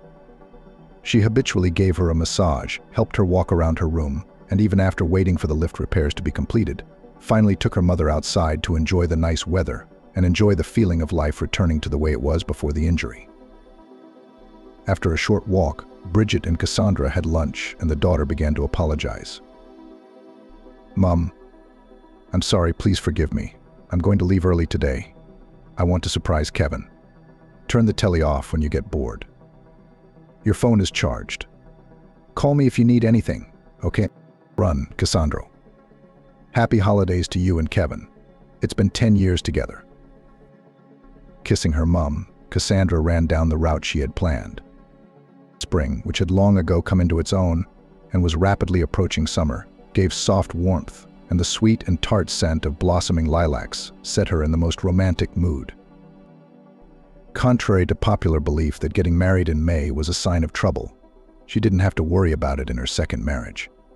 On the contrary, Kevin was a safe haven for a woman. There were no violent passions between them, but there was mutual sympathy and respect. Cassandra appreciated her husband for the fact that he did not pry into her soul, did not harass her with jealousy and suspicion, did not demand to give birth to an heir or heiress. It was only when he declared his intentions to be serious that Cassandra warned him directly and honestly that children were not part of her plans. The man was not frightened by this statement. A few years after the wedding, Kevin asked if she had changed her mind about the child, but having heard a categorical no, did not begin to find out the reasons and did not raise this topic again. The man was a good partner, and of course she loved him in her own way, with all the strength that a wounded heart was capable of. Following the list she'd made the day before, Cassandra bought drinks, got the calamari Kevin adored. And so she bought all sorts of little things: crusty baguette, fresh green salad, fruit. The 2 large shopping bags that Cassandra had thoughtfully brought with her gradually filled up. Hanging them on both shoulders, she ran into the pastry shop where she had ordered the cake. Now it was safe to go home. Cassandra looked hopefully at the family parking space and sighed with relief there was no car, so she would have time to set the table, hang the balloons and dress up before her husband returned. She praised herself mentally for the handy bags, thanks to which one hand was free. Hurriedly opening the doors, the woman finally found herself in the family nest. Placing the box of cake on the banquet, Cassandra suddenly froze with surprise. In the familiar hum of a residential apartment building, there was a foreign sound coming from the kitchen. Strangely, there were no foreign shoes on the mat, no strangers' belongings visible, but the clatter of dishes came to her quite clearly. It was as if someone was moving a massive plate or a bulky mug. Kevin and Cassandra didn't have any pets. They had all wanted to get a cute dog, but unhappiness with Mum had tweaked that plan. It probably would have been much smarter to go out to the playground, close the door, and call her husband, but from exhaustion, Cassandra didn't act as safety dictated. Automatically pulling her trainers off her feet, and right with her bags on her shoulders, the woman walked into the kitchen and nearly collapsed in surprise. Tucking one leg under herself on a chair sat a boy of about 6 years old from the looks of it. The unknown little guest was completely engrossed in his meal. On the table in front of him was Kevin's huge mug, a bottle of water, and a large deep plate into which Cassandra had assembled the puffed salad from the evening before, so that it had time to soak in. The spoon sticking out from the edge was a clear indication that the dish had already been unceremoniously sampled. The child was biting into a stick of raw smoked sausage with gusto, and the woman's heart ached as the memories came flooding back. It was too painful to act rationally. For a few seconds, Cassandra even thought she was hallucinating due to overexertion or some other reason. However, the vision was too realistic in both sound and image, and even sausage-flavored.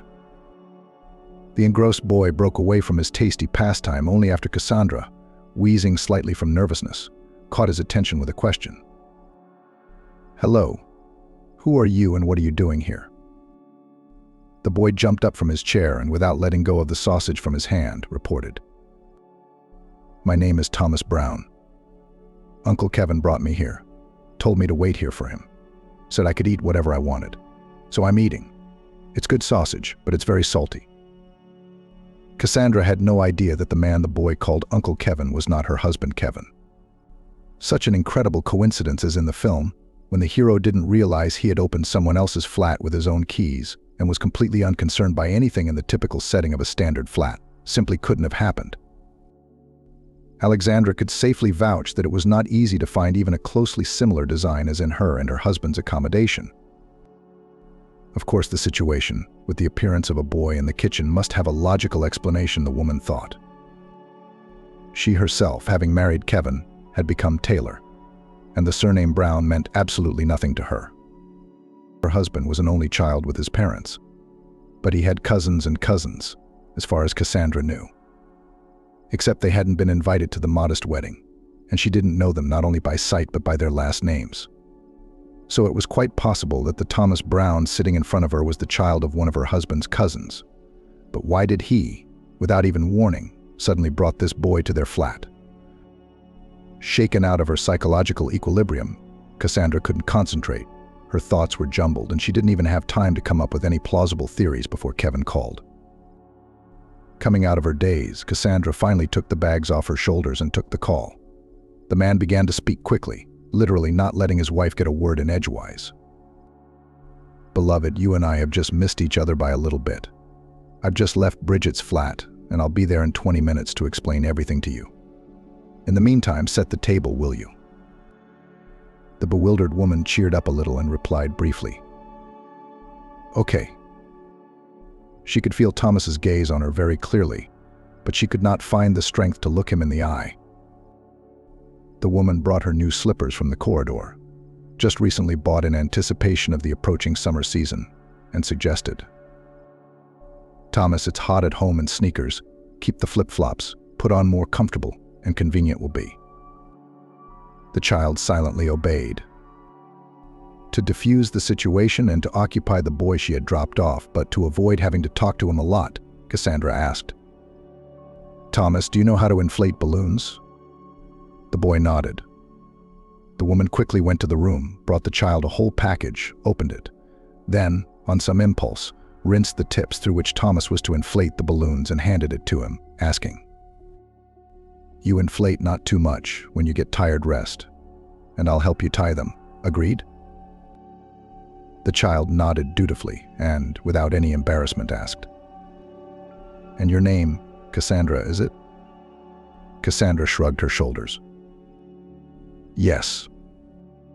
That's a beautiful name. Thank you." There was silence in the kitchen. The boy, thinking about something, busied himself with the balloons.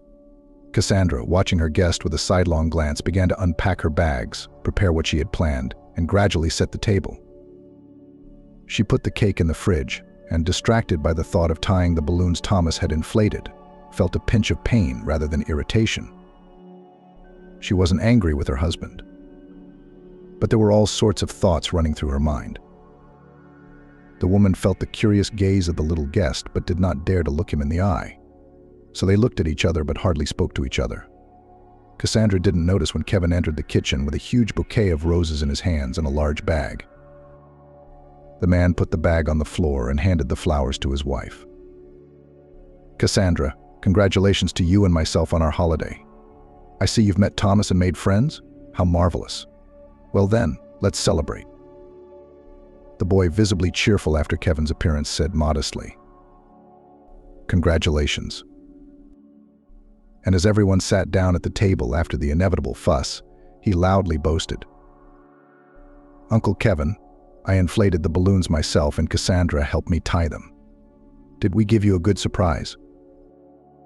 The grown man mumbled something in response to the little guest's chatter, praising Thomas and his wife, who hadn't even touched her food. There was a sense of tension in the flat, and Kevin set about remedying the situation. He turned on the music softly and began to praise his wife's cooking enthusiastically. Then he made a toast to Cassandra's beauty and charm. He took a box out of his pocket, handed it to her, and said, "Congratulations, I hope you like it." The woman, confused in her assumptions and thoughts about why her husband had brought a child into the flat, only now remembered her gift. Leaving the not-too-cheerful company for a while, Cassandra clutched the never-opened box in the palm of her hand, pulled out the hidden present. Returning to the table, she handed the bundle to her husband and confined herself to a meager phrase. "Happy tin wedding anniversary." Kevin hastily tore the wrapping paper and began to loudly admire the pewter cup and began to show the gift to Thomas. The woman felt uncomfortable and sank back into her thoughts. Not at all how she had imagined celebrating her wedding anniversary. She had wanted to prepare a surprise, but her husband had managed not just to surprise her, but to completely throw her off balance in the most natural way. Cassandra coughed violently, choking on her mineral water when she heard the question. "Cassandra, Thomas is going to stay with us for a couple of weeks, okay?" Cassandra was silent, not knowing what to say. Kevin tried to justify himself. "I went to Bridget's to pick you up on my way home and I wanted to explain everything to you. But I didn't have time, so it was a surprise. I'm sorry I didn't think to warn you, but I was sure I'd catch you at Mum's, and on the way I'd let you know we had a visitor." Kevin's monologue ended in a long silence. Cassandra moved the food on her plate with her fork without raising her eyes to her husband. He, confused, didn't know what else to say for himself. With childlike directness, Thomas broke into the silence by asking in a ringing voice, "Aunt Cassandra, thank you, I've already eaten, but can I have some cake now?" The boy showed the empty plate, and with a stony face Cassandra got up from her chair and walked to the fridge. She wanted to scream, to stomp her feet, to cry, and to hit the dishes soiled like her faith in her husband's honesty, but she knew it wouldn't make it any easier. The most likely explanation for Kevin bringing Thomas to the flat seemed to her to be his cheating husband. With her whole being, Cassandra now hated the man she had loved for 10 years as much as she knew how. Kevin, who knew his wife well, guessed from her jerky movements that she would say everything she had on her mind and decided to take the little guest away from the table to a sitting area where he could distract himself from the upcoming serious conversation between the adults. "Thomas, come on, I'll switch on the games console. I have mostly complicated games, but we can find something to your taste on the internet. Or I'll switch on cartoons if you want." "Will you be able to eat cake there?" the boy asked interestedly. "Of course, everything is possible there." The boy's eyes sparkled, and he trustingly followed the owner of the flat to a cozy, soft corner. Cassandra, having heard her husband and guest talking, cut off a large piece of cake, carefully placed it on a plate, switched on the electric kettle and carefully watched it boil. The click of the switch being switched off brought her out of her reverie. Making the tea, the woman placed a cup of the tasty drink, sugar and spoon, and a plate of cake on a tray, and then took it to the table near the play area of the flat. Kevin was showing Thomas a collection of computer games, but the boy, who was clearly well-mannered, broke away from the fascinating activity and thanked her. "Thank you very much." The woman nodded and, turning abruptly, walked away. When Kevin walked into the kitchen, he found a strange sight. Cassandra sitting on the floor, holding a dirty-looking pair of children's sneakers, tears rolling down her cheeks. The man tried to make a joke. "Cassandra, come on." A child with dirty shoes walked into the kitchen. "We'll switch on the Hoover robot and let it work. It's not a big deal. Is it worth getting upset over a little dust? Especially since it was a holiday." Cassandra looked at her husband in a way that made him uncomfortable and said quietly, "Kevin, I think I've told you repeatedly that I don't want to be in the same space with the children for too long. It's beyond me. I guess your action, or as you put it, your surprise, had good reasons, and I can understand that. But I'm sorry, Bet. I don't have the slightest desire to deal with the proceedings today. I'm going to go to my mum's and stay with her for a while." Kevin could not understand the reason for his wife's categorical decision, but he could see that Cassandra was on the verge of a nervous breakdown, so he proposed. "Cassandra, I'm really guilty for not warning you, but I can explain. I think that when you hear me out, you'll realize that I just couldn't have done it any other way. I'll wait until you're ready to talk." The woman suddenly gently lowered the children's sneakers to the floor, wiped the tears from her cheeks with the back of her hand, and walked to the door as if she hadn't heard her husband. Kevin took his wife's hand and asked, "Cassandra, wait a minute. I'll call a taxi to Bridget's house, so I don't have to worry about you." Cassandra nodded and was soon in the car, fumbling with the strap of her purse. The road was clear, and the journey to her mother's house took much less time than it did during peak hours. Hardly had the woman opened the door when she heard it. "Maggie, come in, dear. I'm not feeling very well." Cassandra closed the door behind her and took off her shoes and walked into her mum's bedroom. Bridget became alarmed when she saw her daughter. "Cassandrachka, why are you back? Didn't Kevin come home? I reckon your wedding anniversary should be in full swing and you're here for some reason. Daughter, what's wrong?" Cassandra walked over to her mother's bed, sat down on the floor, and leaned her head on Bridget's palm and recounted everything that had happened since she had come home and seen Thomas there. When she had finished, Cassandra made a suggestion. "Mum, I'm pretty sure Thomas is Kevin's illegitimate son. The boy looks to be about 6 years old, which means my husband has been giving me the horns and has the nerve to show me evidence of his infidelity on our wedding anniversary." Bridget tried to reassure her daughter. "I'm sure Kevin can explain everything. I feel he loves you. Trust my experience. He would hardly risk his relationship with you and cheat." However, Cassandra cried without stopping. The woman stroked her so grown-up but defenseless sobbing girl, but did not utter any more words because they were all powerless. Finally, when the flow of tears had dried up, Cassandra silently got up from the floor and went to wash her face swollen with tears. The woman felt completely devastated. Returning to her mother's room, Cassandra confessed, "I'm very tired for today, and do you mind if I lie down?" Bridget did not object and suggested, for example, that we talk some more and have dinner. She realized that her unfortunate daughter needed to rest. "Of course, Cassandrachka, but why don't you and I have a sedative, at least some valerian? It would do you and me good." Cassandra complied with her mother's request and went to bed. The nervous tension was so intense that the woman passed out and woke up when it was 10 o'clock in the morning. Jumping up on the couch, Cassandra rushed to the kitchen, where she found her mother stirring the batter for pancakes. "Good morning, daughter. You're just in time for breakfast." The women cooked the pancakes in 4 hands and, as if in agreement, never said a word about yesterday's situation. As Cassandra washed the dishes, Bridget asked, "Daughter, please go to the theater with Maggie. She has 2 tickets to a very good play, great seats. Her niece gave them to her for her birthday. They were supposed to go together, but as luck would have it, her niece got sick. The rest of the family can't keep Maggie company. Someone's got a holiday cottage, someone's traveling on a business trip. All in all, it's a shame to lose the ticket." Cassandra shook her head. "Mum, I don't want to go anywhere I'm not in the mood." But if Bridget had something on her mind, she knew how to insist. "That's why you should go, because you're not in the mood. Art is great at shifting thoughts in your head and changing your emotions. Please, daughter, not for the sake of the missing ticket, but for me." Reluctantly, Cassandra had to comply with her mum's wish. However, she refused the offer to run to the hairdressers beforehand and get a new haircut. After waiting for Maggie to take Cassandra away, Bridget called her son-in-law and said in an almost commanding tone, "Kevin, Cassandra will be gone for about 3 hours. Come over. We need to talk." The man did not resist, but warned, "Bridget, I'll definitely come.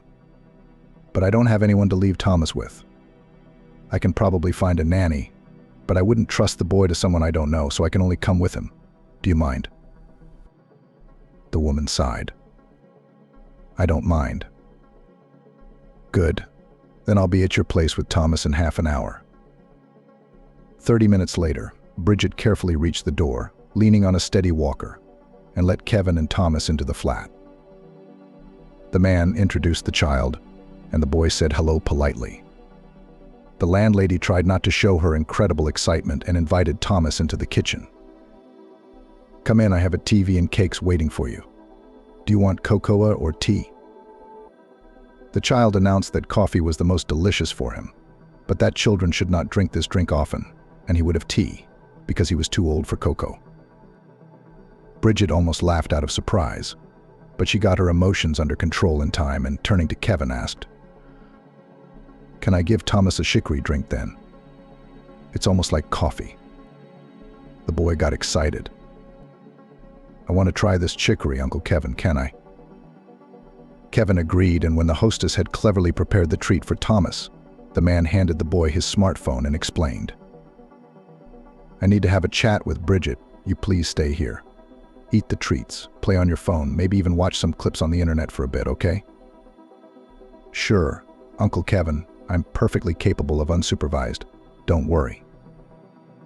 Watching this picture, Bridget could hardly contain herself from crying and hiding her emotions. She slowly began to walk towards the room, which was called the hall in the old-fashioned way.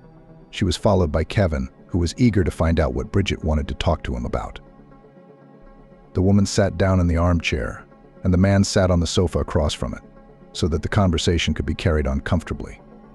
The hostess looked at her son-in-law attentively, but he did not bear it for long and asked without preamble, "Bridget, can you explain to me why Cassandra reacted so inappropriately to Thomas's appearance in our flat? I admit it was my fault for not warning her, but we're adults. Instead of having a calm conversation, she basically just ran to you. Is that normal?" The woman did not interrupt her son-in-law's indignant speech, but she did not hurry to answer his question, but asked a counter-question. "Before I start a difficult conversation to try to help my daughter keep her family together, I need to be sure it makes sense. Tell me honestly, is Thomas your illegitimate son?" The man's outrage was unparalleled. "No, of course I'd never think of cheating on Cassandra. I love her very much, I respect her, but her attitude towards children is beginning to frighten me. Thomas ended up in our flat because of a desperate situation, but Cassandra didn't even try to get along with him. Although, as you may have noticed, he is a well-mannered, bright, and charming boy." Kevin's answer calmed the worried woman, and taking a deep breath as if preparing to parachute in, she decided to tell her son-in-law the truth. "Well, all things secret, as they say, come to light. As a husband, you have the right to know why my daughter avoids contact with my children. I think I have the right to tell you her story, which at first seemed like a happy fairy tale, and then turned into a terrible nightmare that destroyed the usual life. Cassandra grew up to be a marvelous and clever girl, a real joy to me and my husband. We had no trouble getting her into one of the best grammar schools in our city. The wealth of our family and the positions held by me and my husband allowed Cassandra to be her own among the same, as they say, the golden youth. However, the gymnasium had a very strong teaching staff and grades were not for sale, as you might think. Children were skillfully interested in learning, and our Cassandrochka was one of the best students in the class. She was even sort of made a mentor for her desk mate Michael. The boy was from a very good family, quite influential in our town. Just kidding, his dad is a regional prosecutor. His mum is in the same department, not on the last position. In general, they were better off than our family, but they did not hinder the development of friendship between their son and Cassandra. They sincerely welcomed her, and they did not talk to me and my husband through the lip, but quite kindly. When Cassandra was in year 10, her father died suddenly. A blood clot had broken off, as the autopsy showed. It was Michael's family that supported me and Cassandra after this loss. I still thank them for that, because I was in such a state that I almost went to my husband. So of course I didn't mind at all when Cassandra decided to marry Michael. So what if they were just over 18 at the time? Obviously you can't stand in the way of real feelings. Michael's parents didn't mind either, and were even happy that my daughter was part of their family. A year after the wedding, Cassandra and Michael had twins and 2 boys, Stephen and Marcus. Healthy, happy, strong. They grew up and made us all happy. Cassandra couldn't get enough of her babies. You know, Kevin, she used to tell me that she was walking, rolling the pram in front of her, and her heart would jump out of her chest from happiness. Of course, I helped whenever I could. My husband's mum repeatedly suggested that Cassandra hire a reliable nanny, but my daughter refused every time, and she mostly managed on her own. God knows what it cost her, but she didn't give up her university studies, and even managed to manage without a sabbatical. And her husband's father got her a prestigious and well-paid job, a position where the working day was strictly rationed, and there was a social package and other niceties. He had the opportunity, of course, and he was not ashamed to patronize his daughter-in-law. Cassandrochka was a clever girl. Stephen and Marcus were 6 years old when my daughter became pregnant again. Michael welcomed the news with joy, and there was nothing to be sad about. The family had a wonderful relationship. As far as I knew, there had never been a fight between them. It was as if the 2 halves were lucky enough to be united as one. I know a lot of people were jealous, and some ladies tried to have an affair with Michael, but he didn't want anyone but my Cassandrochka. Everything was so perfect that I didn't even think that everything would fall apart overnight because of a terrible tragedy. Cassandrochka had to go to the doctor, and Michael volunteered to pick up his sons from kindergarten. Ridiculously, his car broke down that day, so he decided not to call a taxi, but to take the children home through the park. The weather was fine, and although the rides were not yet open, there was a pizzeria at the exit of the park that the boys wanted to go to. Michael met a mate on the way, and while he was talking to him, the kids got excited and ran out onto the lake, but the marsh ice was treacherously thin. My grandchildren, as witnesses told me later, did not even have time to shout. They went under the water in a flash.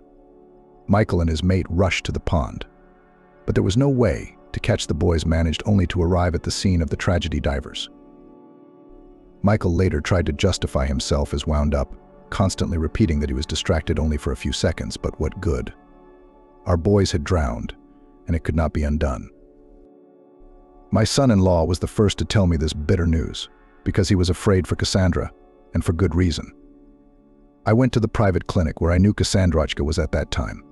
My heart told me that it was better to have doctors close by when the worst of grief came upon my daughter. Seeing me in the corridor, Cassandra must have realized everything from my face. She had been hysterical since the news of what had happened. Even a large dose of medication could not calm Cassandra down. She never made it home that night, ending up in hospital with a nervous breakdown. Because of her worries about her dead sons, my daughter was unable to save the baby that was developing under her heart. He wasn't even considered a baby by the doctors. She had already lost him. At the funeral of Stephen and Marcus, Cassandra stood like a stone statue, no tears, no emotion, pale as death. Especially terrible was the emptiness in her eyes. Michael was no less worried. Having turned gray in his 25 years, he tried to take Cassandra's hand for support, but she shied away from him like a leper. She never again crossed the threshold of the flat where she lived with her husband and sons. How many times Michael had tried to talk to her could not be counted, but it had never worked. Cassandra just cut her husband out of her life. Michael's mother came to us. Having realized that my daughter did not want to see or hear from her husband, she was on her knees, begging me to forgive her son, saying that he was not like himself. She shared her sad thoughts that he was on the verge of leaving this world, but Cassandra did not react. She had never forgiven her husband for the loss of her sons. Michael could not forgive himself either. Indeed, he had turned from a blossoming man into a pale semblance of his former self. Cassandra predictably quit her job, seemingly of her own volition, but in fact everyone realized that she simply could not be under public scrutiny. In addition, there was an unusual and unexpected problem. Her daughter was approaching hysterics. It was worth it to go outside and see the child. She changed her route, but it was impossible to absolutely eliminate the possibility of meeting children. One day, Cassandra and I were riding in the lift, and a neighbor with a baby came in with us. Everything seemed to be normal, but I rejoiced too early. After the traveling companion got out of the lift, I looked at my daughter and saw that her chin was bleeding. She had bitten her lip so hard trying to hold back a tantrum. After this incident, my daughter stayed at home all day and night for almost a month.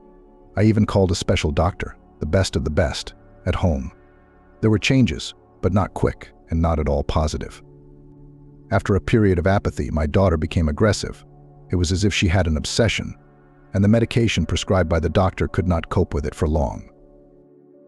Cassandra would take the pills for a few hours, fall into a state of indifference to everything, then begin to think about something painfully, walking from side to side in the room. One day I saw that she was looking for poison options online, and I was seriously frightened. I realized that my daughter had decided to deal with the unwitting perpetrator of her children's deaths. I tried to stay close to my daughter at all times to make sure she didn't do anything irreparable. Once, Cassandrochka managed to leave the house in the morning while I was asleep. People told me later that she caught Michael at his work and attacked him with her fists. She was screaming, "Why do you live and our sons don't?" I don't know, maybe my acquaintances exaggerated, but supposedly 4 strong men could barely pull her away from the confused Michael. He didn't even resist. When I came to pick her up, my daughter was sitting in the back room, where there was the aroma of the hated sedative and some other drugs, and almost did not react to anything. I was told that an ambulance had come and sedated Cassandra. Among my acquaintances and neighbors, of course, there was only talk of my grandchildren's accident and Cassandra going mad with grief. One day, Michael's father called me and urged me to leave town with his daughter. You don't say no to people like him. Besides, I'd been thinking of ways to hide my daughter from sympathetic and prying eyes. I quit my job, sold my flat. Again, thanks to my son-in-law's parents, I managed to do it both quickly and at a price that was quite adequate, given the urgency. Cassandra and Michael were divorced in absentia. Again, thanks to his relatives. My daughter didn't even have to go anywhere. We ended up moving to this town, away from everything that was, and then you know the rest, Kevin. You met her, and my daughter started coming back to life. Don't get me wrong, Cassandra's not bad with kids. She's just still in pain. She refuses to be a mom again for fear of repeating the nightmare she went through. Bridget was silent as she recounted her daughter's terrible story. The woman was exhausted mentally. Kevin noticed how pale her face had become and hurried to the kitchen to fetch her some water. Thomas was playing on his phone, and the man stroked his head, filled a glass, and returned to Bridget in the hall. I'm sorry to make you remember everything.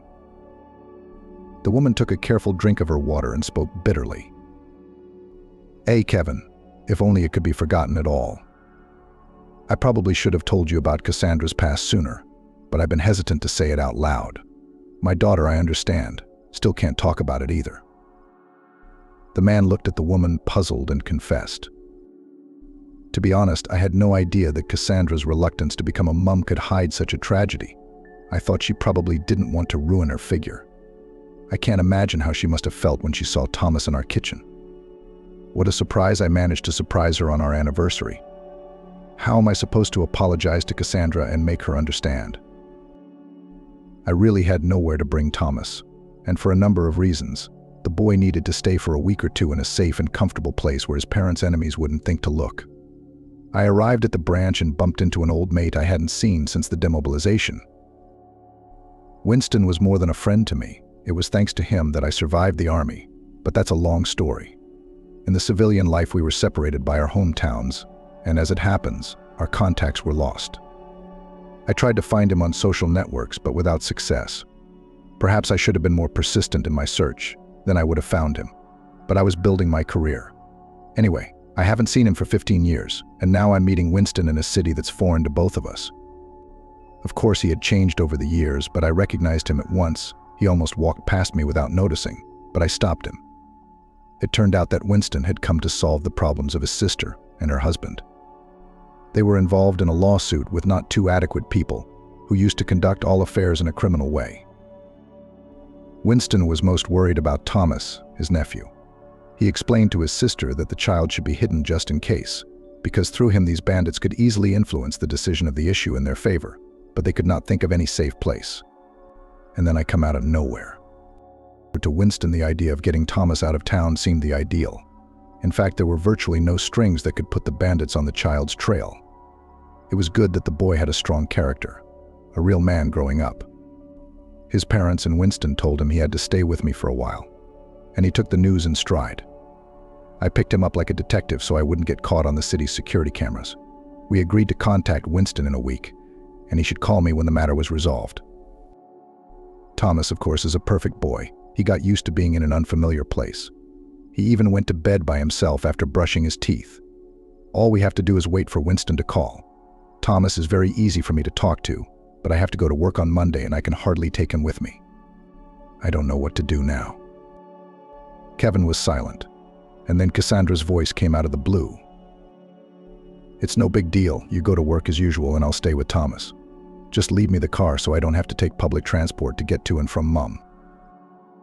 It turned out that, contrary to Bridget's calculations, her daughter had already returned from the theater and seemed to have heard some part of her husband's story. Preempting her mother's question, Cassandra explained. I couldn't watch the play in the theater. I went to the bathroom, washed my face, and realized I couldn't go back and look at the stage without even trying to get into the story. So I typed Maggie an apology and came here.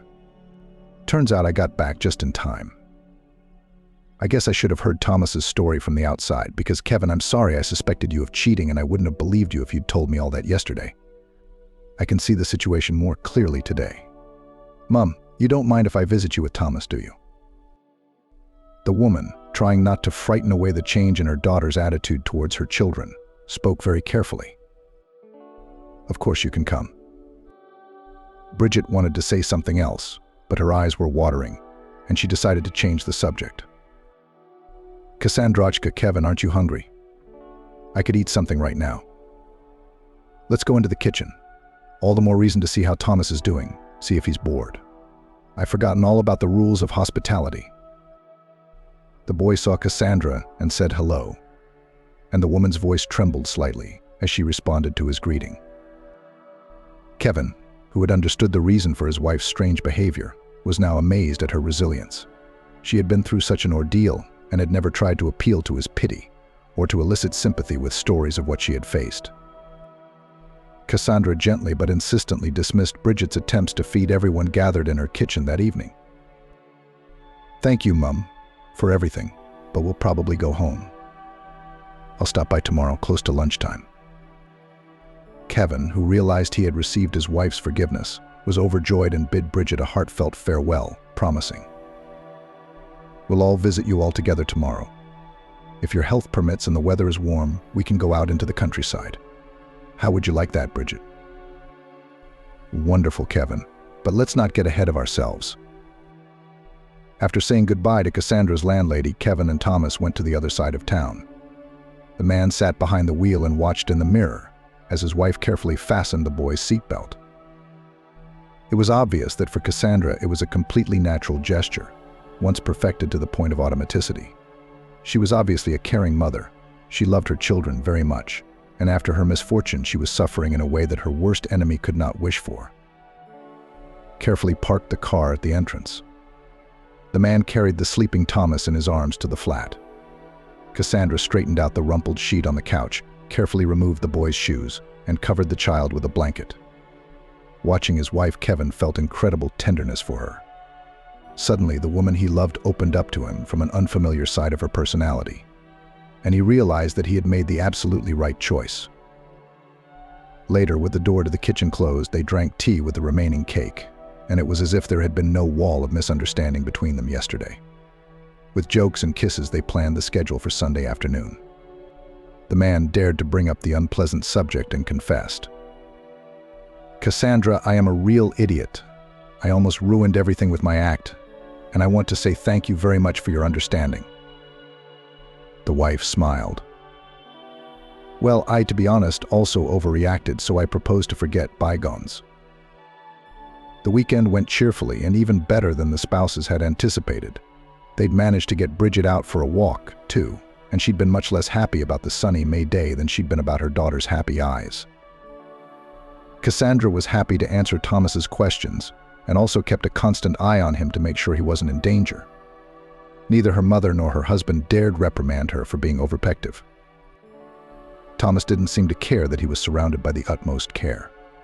By agreement with Cassandra, he called her by her first name without using the word aunt and seemed quite content with his unexpected journey. When they had brought Bridget home after the entertainment, the trio had to wait, for there was no chance of leaving the woman without being fed. No one minded, though. Late that night, as Cassandra was putting Thomas to bed, the boy quietly asked her, "Do you think my parents are doing well? Will I be able to see them soon?" Trying to keep her voice firm and convincing, Cassandra replied, "Of course they are doing well. Very soon they will do all their business, and you will meet them." The boy fell asleep. Cassandra, afraid of waking the child, beckoned her husband into the kitchen and began to ask him about the story Thomas's parents were involved in. "Cassandra, I honestly don't even know all the details. Winston gave me a very brief outline, but I realized that his sister and her husband had been attacked by some really bad guys." The woman began to clarify, asking unexpected questions for her husband. "Are these bandits from the city where you went, or are they newcomers? Did your friend give you any nicknames?" Kevin told everything he knew, but Cassandra didn't have enough information and suddenly asked, "Can you get in touch with Winston in an emergency? I need some clarification from him to try and help Thomas' parents. Of course he's doing well and quite comfortable with us, I hope, but it shouldn't be that mom and son are separated for too long." From Cassandra's voice, it was impossible to guess how close she had taken Thomas and his parents' situation to heart. But now, knowing about his wife's past, Kevin realized how difficult it was for her. "Winston actually gave me a password to a chat room where all messages are automatically burnt. I think we can try to contact him." The man opened the necessary site, entered the data he had learnt by heart at the request of his army friend, and after a few minutes he exclaimed with joy, "It worked. Winston, you've greeted me." Cassandra thoughtfully advised, "Kevin, ask him a question, by the answer to which you can tell for sure whether your friend is talking to you or not. And if there is even the slightest doubt, immediately close the site and take the phone card out of your phone." Alarmed by his wife's suspicions, Kevin quickly typed a few phrases and eagerly awaited the reply. After reading the message he received, the man exhaled in relief. "All is well, that's for sure, Winston," he replied with our code phrase. Cassandra nodded and asked, "Great, text Winston that your wife will be texting him now and give me the phone number. I'll find out from your friend what I need to know." No longer surprised, Kevin handed the smartphone to his wife. She texted with someone she didn't know for quite a while. Then she grabbed a pen, quickly wrote a number on a bread wrapper, tore off a piece of paper with numbers, clutched it in her hand, and handed the phone to her husband. "I'm going to the bathroom. I need to make a call. Text Winston to come to this chat room in an hour. Then hopefully I can give him something concrete." Cassandra walked out of the kitchen and into the bathroom, which had the best noise insulation in the flat. Taking a few deep breaths, the woman dialed her ex-husband's father's memorized number. The phone was unavailable. Cassandra summoned all her willpower and dialed her ex-husband's number. Soon his voice came through the receiver. "I'm listening. Don't be silent." Cassandra's voice became hoarse with excitement, and she answered, "Michael, hello, it's Cassandra. I need your help. Or rather, I think your dad can solve the situation, but I can't reach him. The robot says the phone is out of range." The man's demanding tone softened considerably. "Cassandra, it's good to hear from you. My father is overseas, but if you tell me what the problem is, I'll do my best to help. I work in the district attorney's office now, so all my connections are at your service." "Thank you," the woman replied. She told me everything she'd learned and dictated the number she'd written down. "Okay, Cassandra, I get it. It's not a simple matter, but it's solvable. I think after all, for every scumbag there is a more powerful force. I'll try to help, but tell this friend of mine that I'll call him tomorrow or the day after tomorrow, depending on how things turn out, from his phone, and he can take the call." "Thank you, Michael." Without waiting for her ex-husband's retort, Cassandra ended the conversation, which had been very difficult for her, and washed her face with ice water, hoping it would bring her at least a semblance of composure. Still in the process of talking to Michael, she wanted to apologize to him, but she couldn't. The bitter resentment at the man's inattention that had caused her to lose her children still stung the woman's heart. At the same time, Cassandra realized that without the intervention of her ex-husband, who had extensive connections in the area, Thomas's family was practically doomed, and she wanted to keep the boy safe and try to save his parents. For a while, the woman sat in the bathroom, leveling her heartbeat with breathing exercises. Seeing that an hour had practically passed, she returned to Kevin in the kitchen and informed him of what Michael had said. The man texted his friend the information he had received from his wife and hugged Cassandra tightly. He could see how the woman he loved had shrunk in the last hour, and he didn't know how to help her. He wanted to protect her from all adversity. Instead, Cassandra had to turn, as Kevin easily guessed, to the man who had almost destroyed her fate to the ground. The conversation stirred the woman. She released herself from Kevin's embrace and automatically began clearing the table, oblivious to the fact that she was sending her husband's completely untouched food into the bin.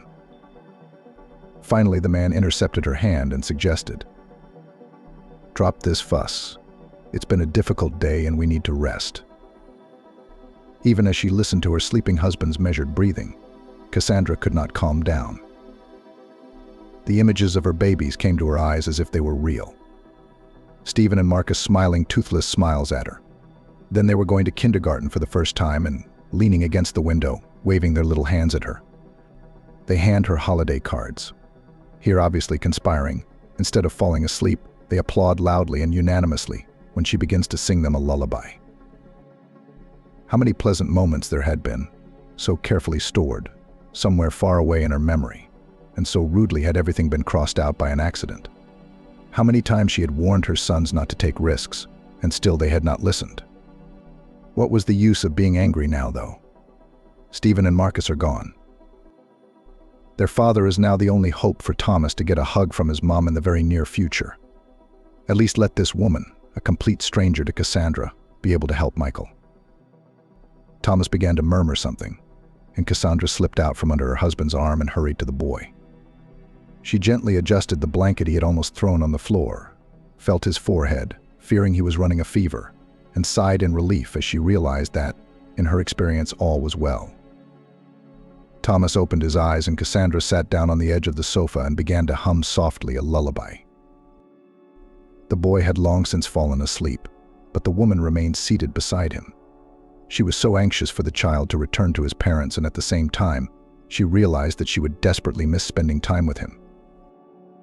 As the sky, visible through the slit between the curtains, lightened, Cassandra went quietly to the kitchen to make herself some coffee and work on her paperwork, because there was no point in going to bed.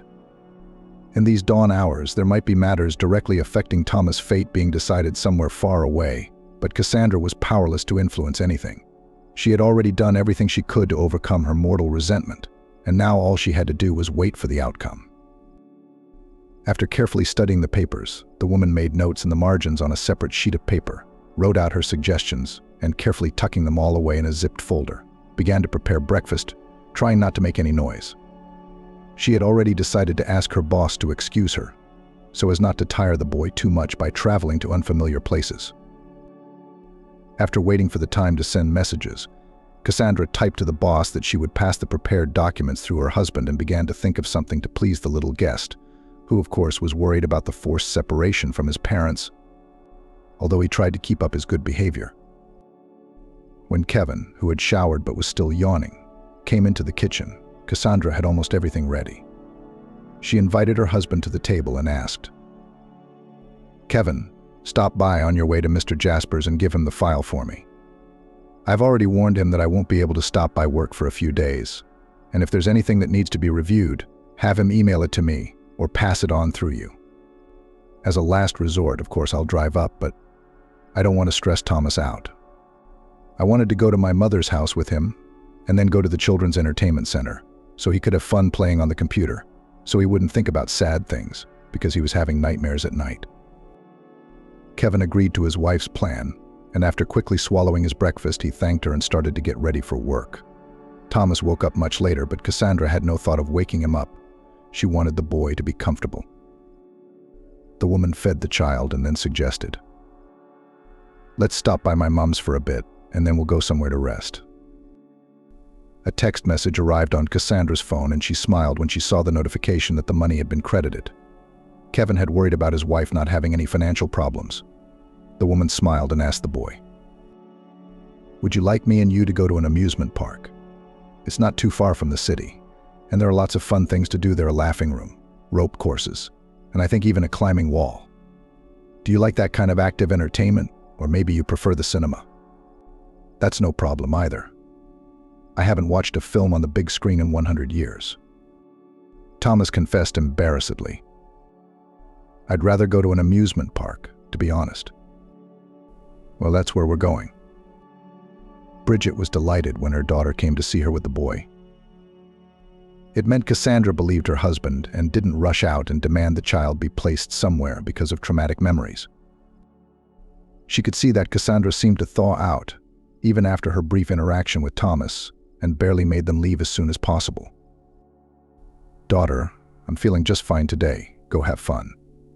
If anything, of course, I'll call you, and don't worry at all, really. It's like I even have more energy today after yesterday's walk." Turning to the boy, Bridget asked, "Thomas, I beg you, rest well for you and me." The boy nodded quite seriously and promised, "I'll have Cassandra take pictures and send them to you. You have a state-of-the-art smartphone, don't you?" The woman smiled and praised. "Well done. Great idea. That's right. I'm going to have fun with you. Cassandra, check your phone is charged." Cassandra reassured her mum by saying that she could charge her phone in the car at any time. Soon the guests left Bridget, and she was left alone to dream that her daughter would finally decide to become a mum again. It was obvious to her that Cassandra had a great way with children, but she had suffered for so many years, deliberately avoiding contact with them. "May everything turn out well for my suffering little girl." Bridget prayed aloud, hoping that the plea would be heard upstairs. Cassandra, driving with particular care, drove Thomas out for fun and felt the weight of her willingly assumed responsibility growing on her. The boy had first of all asked to go on the ropes course, and the woman had agreed. Though at the sight of the rope stretched high, she wanted to grab the child in her arms and not let go. Cassandra watched the frolicking child and from time to time took photos, but did not dare to distract herself from sending particularly expressive pictures to her mother. It seemed to her that if she distracted herself for even a few seconds, something bad would happen to the boy. The thought crossed her mind of the degree of desperation Thomas's mum had been in, agreeing to give her son to a near stranger. Such an act could only be dared because of the real threat to the child's life and health. So she, Cassandra, had no right to let down a woman about whom she knew the bare minimum of information: name, surname, age, and the fact that the unfortunate woman and her husband were involved in a story that she could not get out of on her own. Cassandra, however, was in an even more advantageous position. Cheryl, Thomas's mum, knew less about the people who had taken her son in. The fun-filled Monday had flashed by without a second thought. The boy, tired from his many outdoor activities, fell asleep after a hearty dinner and rested peacefully until morning without crying out or waking up. Kevin and Cassandra chatted quietly in the kitchen. The woman spoke enthusiastically about how bravely Thomas had conquered the rides and showed pictures. "Tomorrow I want to take our guest to our museums after his visit to his mother, and then to the cinema or vice versa, as Thomas wants. If you can, come along, it'll be fun. He's so funny and sometimes he has such deep thoughts." He told me today that adults try to look serious on purpose to be feared and not to be picked on. Can you imagine? The man agreed that there was something reasonable in this inference and suggested, "Cassandra, let's go to bed too, like Thomas, because tomorrow, as I understand it, will be no less busy." Neither Tuesday nor Wednesday brought news from Michael or the boy's relatives. Although the child attended all kinds of entertaining and educational establishments, his mood was getting worse every day. He became increasingly brooding and sad. Kevin and Cassandra realized that the boy was missing his family more and more, but had no influence on the situation. It wasn't until Thursday, when Cassandra and Thomas were visiting Bridget, that the long-awaited phone call came. Michael informed his ex-wife that the main difficulties were over and warned her. "There are still a few things to be resolved, but that's the small stuff. The important thing is that the boy is now safe. His parents are on their way to the town where you live now. I warned them to call you in advance, as they will arrive and clarify the address. Anyway, I'll see this thing through to the final point, of course, so don't worry." Cassandra thanked her ex-husband profusely. "Thank you, Michael, and I'm sorry for everything." The man's voice was ringing as he replied to the woman he had hurt so much. "Cassandra, you have no idea how glad I am to hear from you, even if it is on such an occasion. I wish you happiness, and if you need anything, don't hesitate to ask. I'm always happy to help." Cassandra said goodbye to her ex-husband, and Bridget, who had heard her daughter's conversation, couldn't believe her own ears. It seemed her Cassandra had just spoken quite adequately to a man she had once loved dearly and then hated. "Mom, we have to leave. Thomas's parents are on their way and I have to give him a bath." The child realized that he would soon see his mom and dad and started jumping around the room shouting, "Yay!" Cassandra barely managed to keep him quiet. Bridget, happy that the situation had been resolved, gave the boy a souvenir of her photograph in the stamp collection he liked so much. "Here, Thomas, you will look at the album and remember me." The child promised.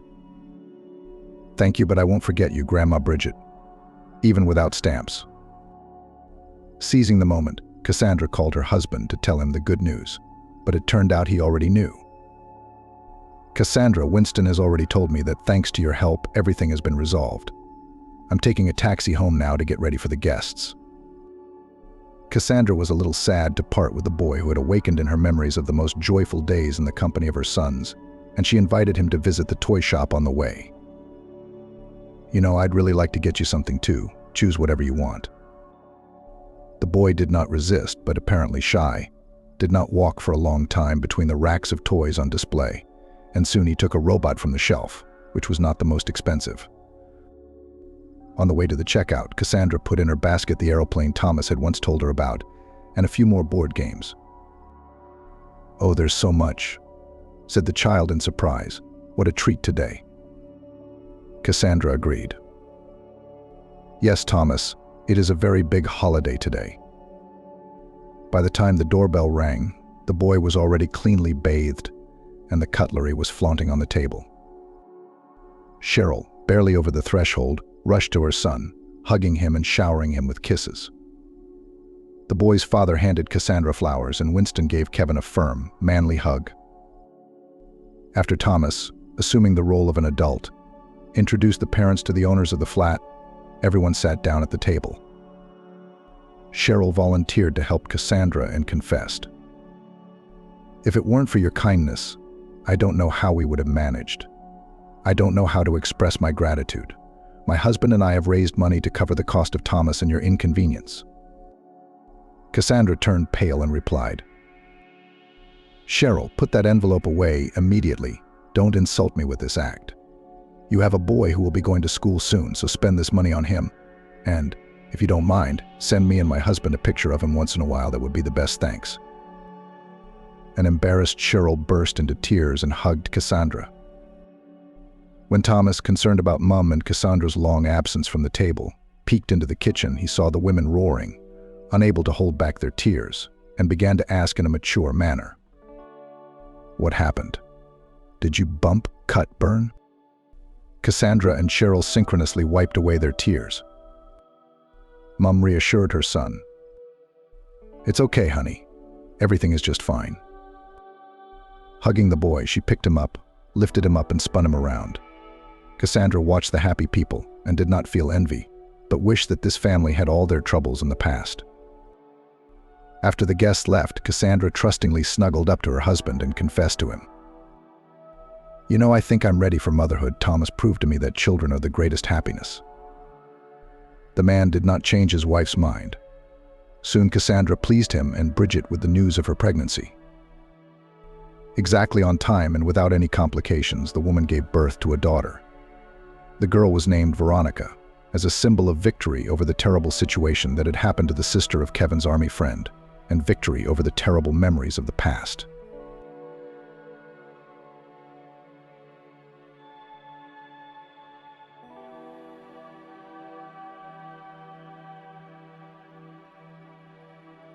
Mike sat on the bleachers of a large gymnasium and watched with admiration his 17-year-old daughter Darla, who at that moment showed wonders of flexibility and artistry on a makeshift arena made of mats. The girl lightly made a long silk ribbon obediently curl around her slender legs, and then made a sharp turn, threw the handle from the ribbon in the air and deftly catch it when her body gracefully rotated around its own axis. The hall was immediately deafened by applause, and a happy smile broke out on Darla's face. Waving goodbye to the audience, the young girl left the mat and her performance ended. "Dad, what do you think?" Darla asked her father with excitement in her voice as she tightened the laces of her light-colored sneakers. "What can I say? You're a professional, honey. A real fairy on stage," Mike said, smiling. "If I hadn't seen you plow 10 hours in the gym, I would never have thought that all those fluttering with ribbons. It's such a hell of a lot of hard work." "Oh, come on." The girl shrugged. "Standard workouts. I don't have anything special. The Olympic champions are the ones who work with such dedication that I never dreamed of in my worst nightmares. Can you imagine that they sometimes sleep only 4-0 a day and then go straight to training? And this is a flutter compared to them.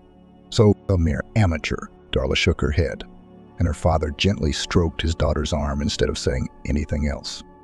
He knew very well how important rhythmic gymnastics was to him and how much time and effort his girl devoted to this beautiful but incredibly hard activity. "You're always downplaying your efforts and your talent," Mike said softly. "You remind me a lot of my mom. She, too, doubted herself every time it came to putting her paintings up for sale in galleries.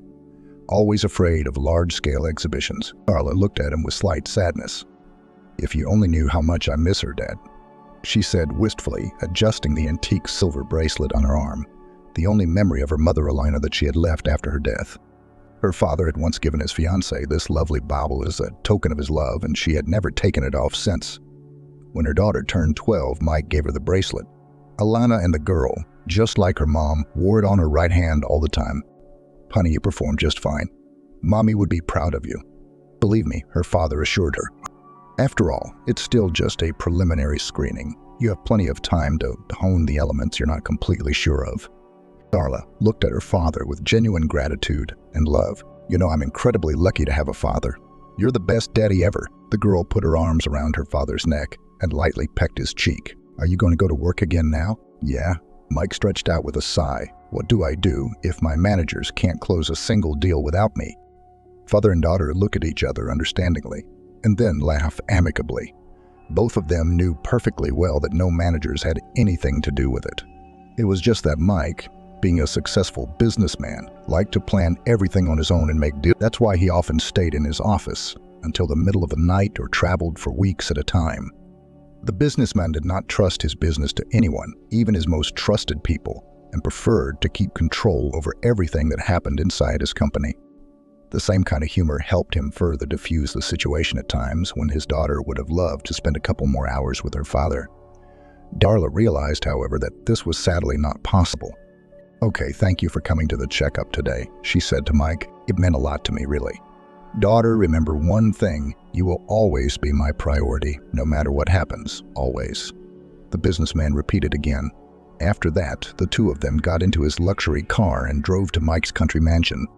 After dropping Darla home and saying goodbye to her, the businessman went straight to his office. He had an important case scheduled for today, and he really hoped that luck would favor him this time. the partners from France, with whom the businessman had long dreamed of concluding a contract, finally paid attention to the success of his firm. Now, Mike very much expected to conclude with them a very favorable deal for himself. While he and the driver were driving, the man involuntarily plunged into his own memories. Few people, looking at this another man of 45 years old, would think that he was born and raised in the most ordinary family. However, that is exactly what happened. Mike's parents worked at the same factory, his father as a welder in the hot shop, and his mother as a cook in the factory cafeteria. It was not easy for young Mike to work his way up through his own social environment. The guy dreamed of big money and serious business practically from childhood. He did not fit in with the ideals of the so-called working youth of those years.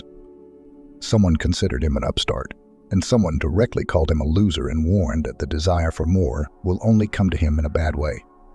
And Mike shouldn't get involved with anything more complicated than construction tools or blueprints and a dial.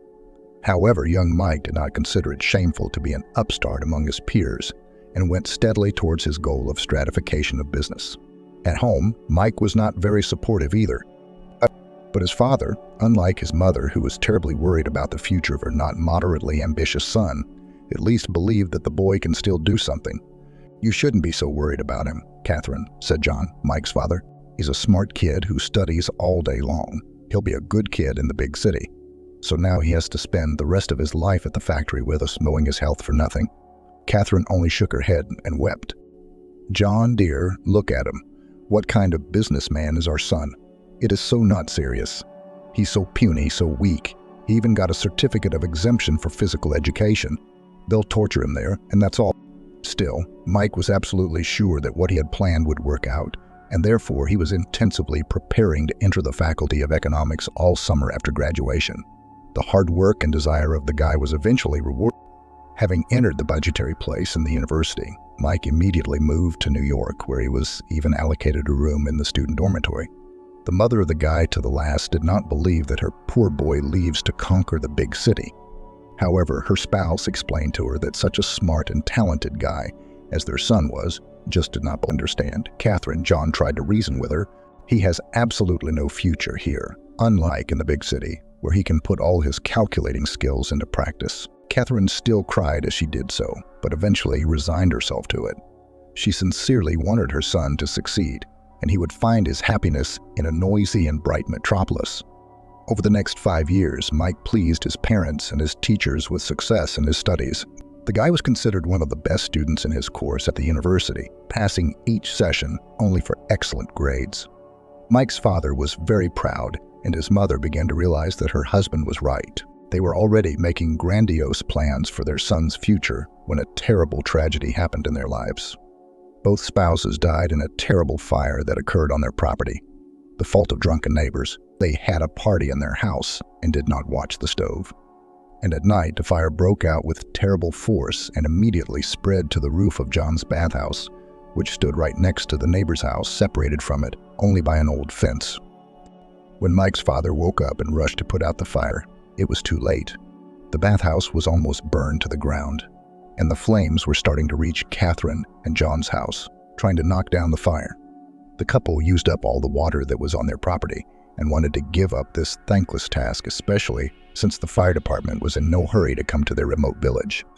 The husband and wife tried to take out of the fire all the most valuable money and documents for the house accumulated over many years of hard work. At that moment, a heavy floor beam collapsed on them with a terrible rumble. The police, who then arrived at the scene of the tragedy together with specialists, stated that it was an accident. Mike's parents died almost instantly, and there was no one to blame for their deaths. Mike, who was then in his final year of university, learned about the death of his parents and went into severe shock. He could not eat for several days, and during the funeral and the wake that followed, he could not utter a single word. Grief tearing at his broken heart. And the young man wanted nothing and expected nothing more from his life. The death of his nearest and dearest people seemed to finally undermine him, destroying all the joy and purposefulness on which he only lived all the last years. A week after all that happened, Mike discovered the first gray hair on his temples. At that moment, he finally realized that his youth had come to an end and that now he was an adult. After returning to the city, the first thing the young man did was to sell his parents' property. He did not want to return to the village ever again. Too many difficult events had happened there, and Mike wanted to close the door to that part of his past forever. To settle the land, the future businessman delved back into his studies, trying to ignore the pity in the eyes of his classmates. Now, the main goal of the young man was to finish the university with a red diploma. So he wanted to honor the memory of his mother and father and prove to himself that he could still achieve his goal. Otherwise, all this and study and his move to the big city was for nothing. The only person who supported him all this time was his girlfriend, Alana. She studied at the same course as Mike, only she chose the Faculty of Art History. The young student was crazy about painting and architecture and even drew very well herself, but she never believed in her own strength enough to switch from the study of art to its direct creation. Alana admired the endurance and perseverance of Mike, so when he almost broke the story of the death of his relatives, the girl did everything possible so that her beloved did not feel lonely. It was then that Mike himself first thought about how strong his feelings for Alana. Realizing that only she alone was for him all this terrible time support, Mike decided and made his beloved a proposal. "Will you marry me?" Mike asked in the courtyard of the Philharmonic after they left the concert early. They both found the concert terribly boring. To make his words sound more solemn, the guy got down on one knee in front of his beloved and handed her a small, open heart-shaped box covered with red velvet. Inside, on a snow-white silk pad, lay a gold engagement ring with a tiny, but sparkling like a star diamond. "Oh my God." "Mike," she gasped delightedly. "How lovely." Mike looked at her expectantly and with some tension in his gaze. Elena forgot herself for a moment, slightly bewildered by the unexpectedness of the situation, but then exclaimed happily, "Yes." "Well, of course, I agree. My love." The lad was greatly relieved. Just in a burst of feelings, she spun in a light dance, after which he tenderly kissed his bride. After the wedding, life flashed new colors for Mike. The first thing he had to do was to find a job that would allow them to rent a good apartment and continue the cultural lifestyle to which they had become so accustomed during their time as students. So, having collected his documents and diplomas, the guy went to interview in all decent firms, where they were ready to consider his candidacy for a place as an economist or financial analyst. After the third interview, he was accepted in a promising young firm, which was engaged in the supply of building materials throughout the country. And it was in this company that the man subsequently worked until the very moment he was asked to head it. Alana also did not intend to sit on her young husband's neck, and therefore quite quickly found a place as a staff guide in one of the capital's museums. Yes, it was not as prestigious as the work of a real art historian, but it was certainly better than running on all fumes waitress in some cheap eatery, while your diploma is dusty on the shelf and does not bring any benefit to society. Young people worked hard and then could disappear all day long somewhere in the theater or at fashion exhibitions. For some time the couple lived, as they call it, for themselves, enjoying feelings in each other's company. This was not very much like the parents of Alana herself, who constantly pressured their daughter with requests to give birth to their grandchildren. However, the girl was resolute in her intention to get on her feet first, and then already engaged in expanding her own family. "I don't like these progressive views of yours, daughter." Every time Elena's mother came to visit her daughter and son-in-law, "We're doing quite a lot of things with our father, aren't we? When do you want us to take care of your little ones?" "Mama, you don't have to get along with anyone," she smiled. "Not now, not later. Mike and I are grown, independent adults and are quite capable of raising our children on our own. If we need your help, it will certainly be rare. Don't worry." Alana's mother pressed her lips together and looked at her daughter sadly. No way had she thought she would be faced with her own daughter's reluctance to have children in her old age. If they were adults, they would have babysat long ago. Or instead of going on and on about culture, how much more can we do? Ashley, though a native city dweller, was a member of the so-called old-school crowd. She didn't understand why her daughter and her husband didn't live like the normal daughters of her friends. Why don't they give birth to fat, flexible babies whose laughter would drown out the expanse of their large one-bedroom apartment from morning to night? "You seem to have completely forgotten what a woman's true mission is, don't you?" her mother asked Alana, looking at her reproachfully. "Mom, don't start, please," Alana begged her, "so I'll remind you." "I don't mind," Ashley continued as if not noticing her objection. "A woman's mission is to give birth and nurture and pass on all her experience and love to the next generation." Alana clutched her ears with her hands each time to keep from hearing the same thing. Alana's mother had worked as a middle school teacher all her life and had given birth to Alana herself very late by the standards of her friends when she was already over 30. However, as soon as she started such a conversation with her daughter, it would immediately appear that she had good reasons for it, which you see Alana herself lacked. I promise you, when we decide to have a baby, you and Dad will be the first to know, Ashley replied tiredly. Her daughter was unable to go against her stubbornness. But how long do I have to wait for you? The woman said, and then abruptly turned the conversation to some other topic. Mike and Elena spent several more years childless before they felt ready to have a son or daughter, and I was 28 years old at the time. But despite some concerns from doctors about her age, the woman was successful with their future daughter for most of her term. Of course, at first she, just like all pregnant women, was tormented by a little toxicosis and swelling in the first trimester, but all this passed quite quickly, and then Alana felt just fine. By that time, Mike had become a successful top manager in his firm, and the general director warned him that he saw him as his future successor. He said that only such a person as Mike would be able to provide his company with a decent development after he went on a well-deserved vacation. Mike then took the words of his boss with all responsibility and was ready to work 2 or 3 times as much if the company's business required it.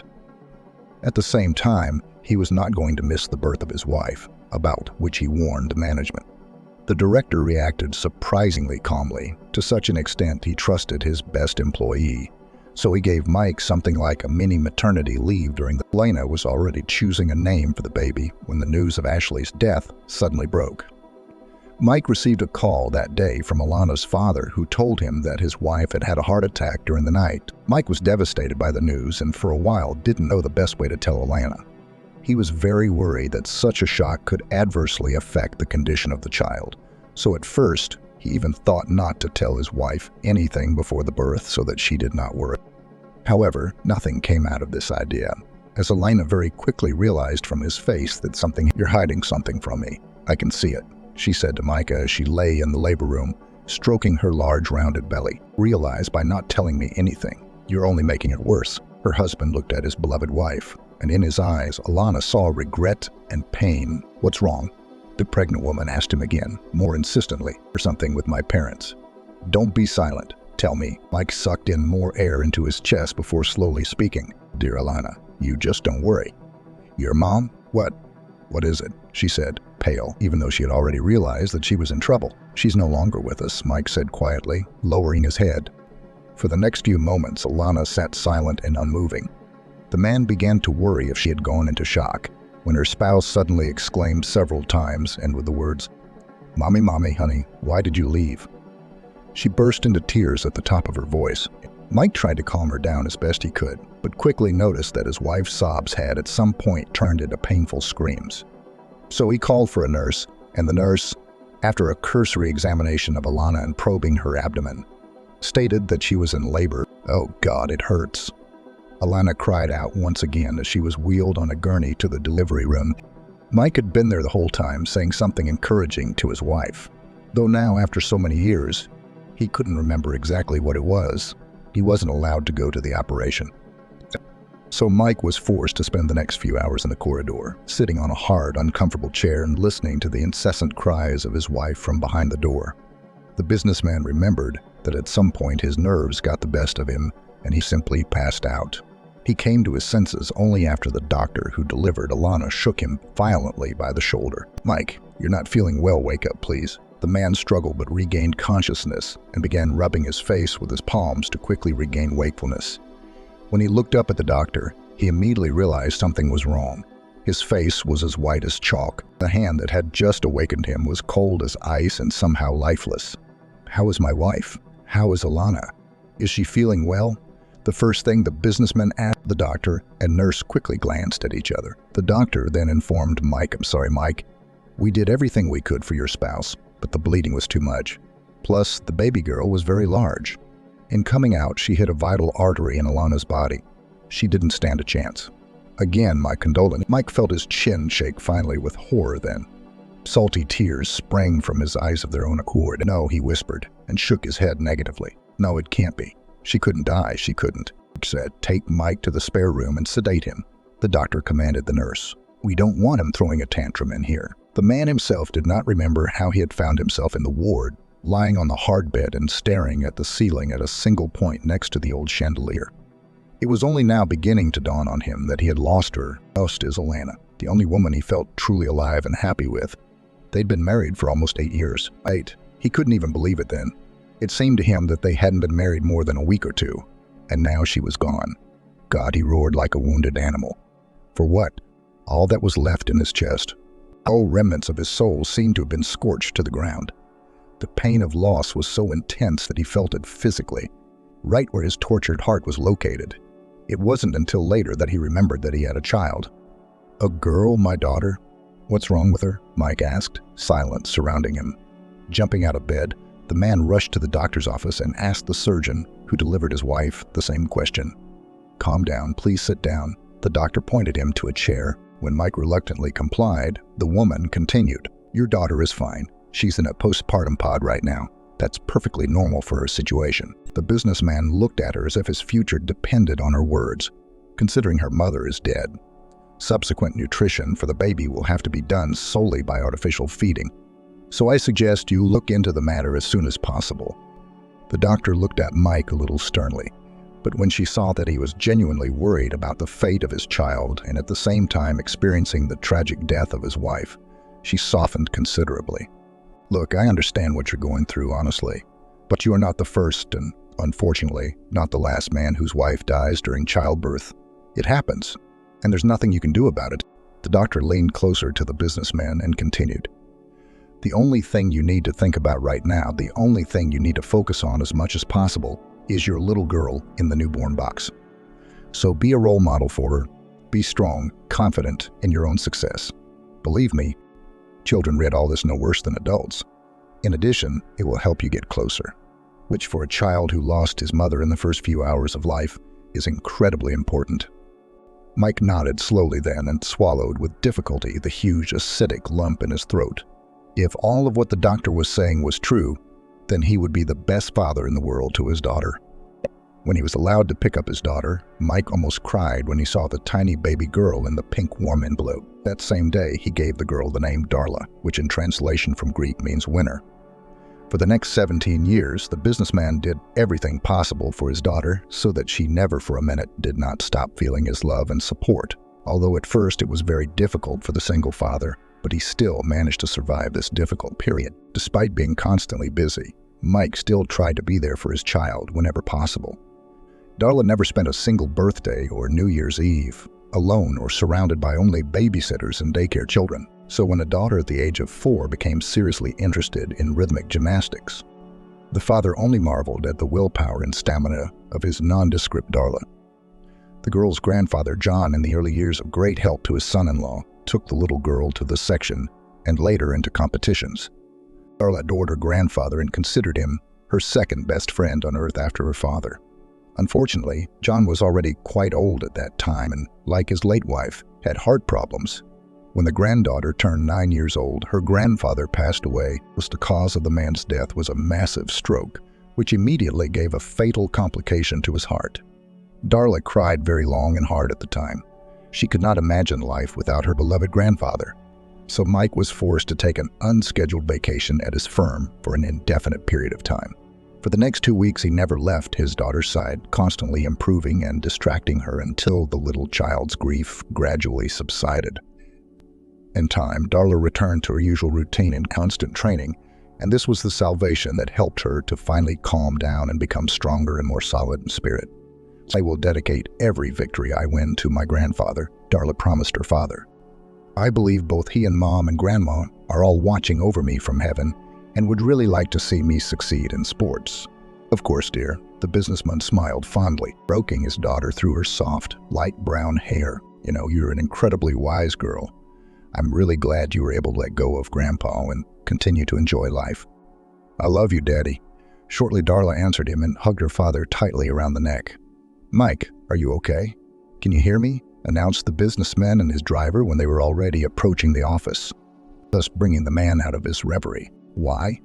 Yes, of course, Nicholas. You were saying something. I couldn't get back to reality right away. Nicholas's driver looked at him carefully in the rearview mirror but said nothing. He had often noticed how his boss was immersed in his thoughts while on the road, and so he was used to it by now. "Yes, I'm telling you. Human Resources just called and said they were able to find you a new receptionist," Nicholas said, and at the same time carefully parked the owner's car. "They want you to take a look at her. They say she's a very competent lady. She knows what she's doing. She even seemed to have worked for your competitors some time ago, but left them because she wasn't satisfied with her salary." "Oh yeah," Mike chuckled. "All right, well, let's see who this lady is. I hope she at least knows how to make good coffee." A quarter of an hour later, he was already receiving in his office a tall, long-legged beauty of about 30 years old, giving him her graceful thin hand. As a sign of welcome, the woman introduced herself as Vivi and told the businessman about her extensive experience in secretarial work. Lexon, the company director, noted to himself with satisfaction that the recruiters had not lied to him. This sultry brunette with plump lips and a thin waist really held her dignity and could present herself as if she were a real professional, and her gorgeous appearance was just the cherry on the cake, fitting the requirements of a reputable company like they were. "I think we're working with you, Vivi. Congratulations, you've been hired by us. Of course, you will have to go through a probationary period first, but I don't think you should have a problem with that." Vivi gave him a charming, special smile, then flicked a strand of her dark, bitter coffee-colored hair over her shoulder in elegant motion. "Thank you, Mike. I'm sure I'll enjoy working for your company, too. I can just feel the positive energy hanging around here." The woman lifted herself easily from the chair, and at that moment, the businessman saw a small, but rather racy part of her tanned cleavage. Vivi smiled again, while Mike involuntarily threw himself into a fever, and for a few moments, he even found it difficult to breathe. Since the death of his beloved wife, Alana, the businessman never remarried. Moreover, he hadn't been able to find a worthy companion with whom he could spend his time carefree, and who could open his soul as easily as he had with his wife. Oh, and he was just as worried about Darla. How would the girl feel about having another woman in his life? Would she get along with a hypothetical stepmother, or would the relationship between them be in constant tension? All these fears tormented Mike and did not give him the opportunity to really relax in the company of a nice woman. Later, he gave up these thoughts, referring to his age and constant business busyness. "Mole, who will marry me so busy?" And here before him stood this stunning Vivi, whose smile could drive any sensible man crazy at the snap of a finger. The businessman's heart beat faster as he imagined that he could marry such a beautiful person. However, Mike hurriedly put such thoughts out of his mind. He did not want to become a bad illustration of the famous joke about the boss and his faithful secretary mistress. Gathering all his self-control in a fist, Mike politely said goodbye to the young woman, and she sent him a promising smile in return, then quietly replied, "I'll look forward to my first day on the job." "Good day, Mike," she said, and as gracefully as she had entered, she slipped through the open door of his office. The businessman leaned back in his chair with relief and took a few deep breaths and exhaled. Such a turnaround he certainly hadn't expected even from himself. Could it be that for the first time in all these years, a real hot feeling flared up in his soul, that this was the very fall of love, which so many famous poets had sung in their verses so many times? Be that as it may, we must first take a closer look at this Vivi. Mike thought to himself, "It's not worth it at my age to jump into the deep end. We should wait a while." Having decided everything for himself, the man returned to work with difficulty and spent the rest of the day filling out another final report. However, no matter how hard he tried, he could not get out of his mind the beautiful secretary with whom he now had to work side by side. What an old fool, Mike scolded himself. God forbid you should fall in love in your old age. What are you going to do with all these feelings? The man shook his head and reproached himself for his heartlessness. At the same time, Vivi, with a satisfied smile on her face, was leaving the building and getting into a cab at the cab driver's call. The woman leaned against the car window and thought happily to herself, "Got it? You got me hooked? My good man. Now I'll get it all out of you. It's a sin to miss such a big fish. It's time for me to get my rightful piece of happiness with a millionaire. I'm just going to finish this one thing first, and then I'll get right on you, Mike." "Turn it up," she asked the driver, and he turned the radio knob. The salon was filled with some pop tune in which the singer was happily bragging to the listeners about her wealth and happiness, which consisted in private planes, diamonds, and rich idiots. In fact, Vivi was not too fond of music, but this song reflected her gambling moods right now. A couple weeks afterward, Mike's life was abruptly divided into before and after. The businessman dropped his daughter off at practice as usual and went to the office himself. Darla, being a recent graduate, decided to finally connect her life with rhythmic gymnastics. That's why she wanted to first perform at regional competitions and then start preparing to enter the Institute of Physical Education. Nothing that day did not foreshadow the terrible disaster, which in the very near future was to break into Mike's life. Like an eerie storm, he was working in his office as usual when suddenly his cell phone rang, screen up to his face.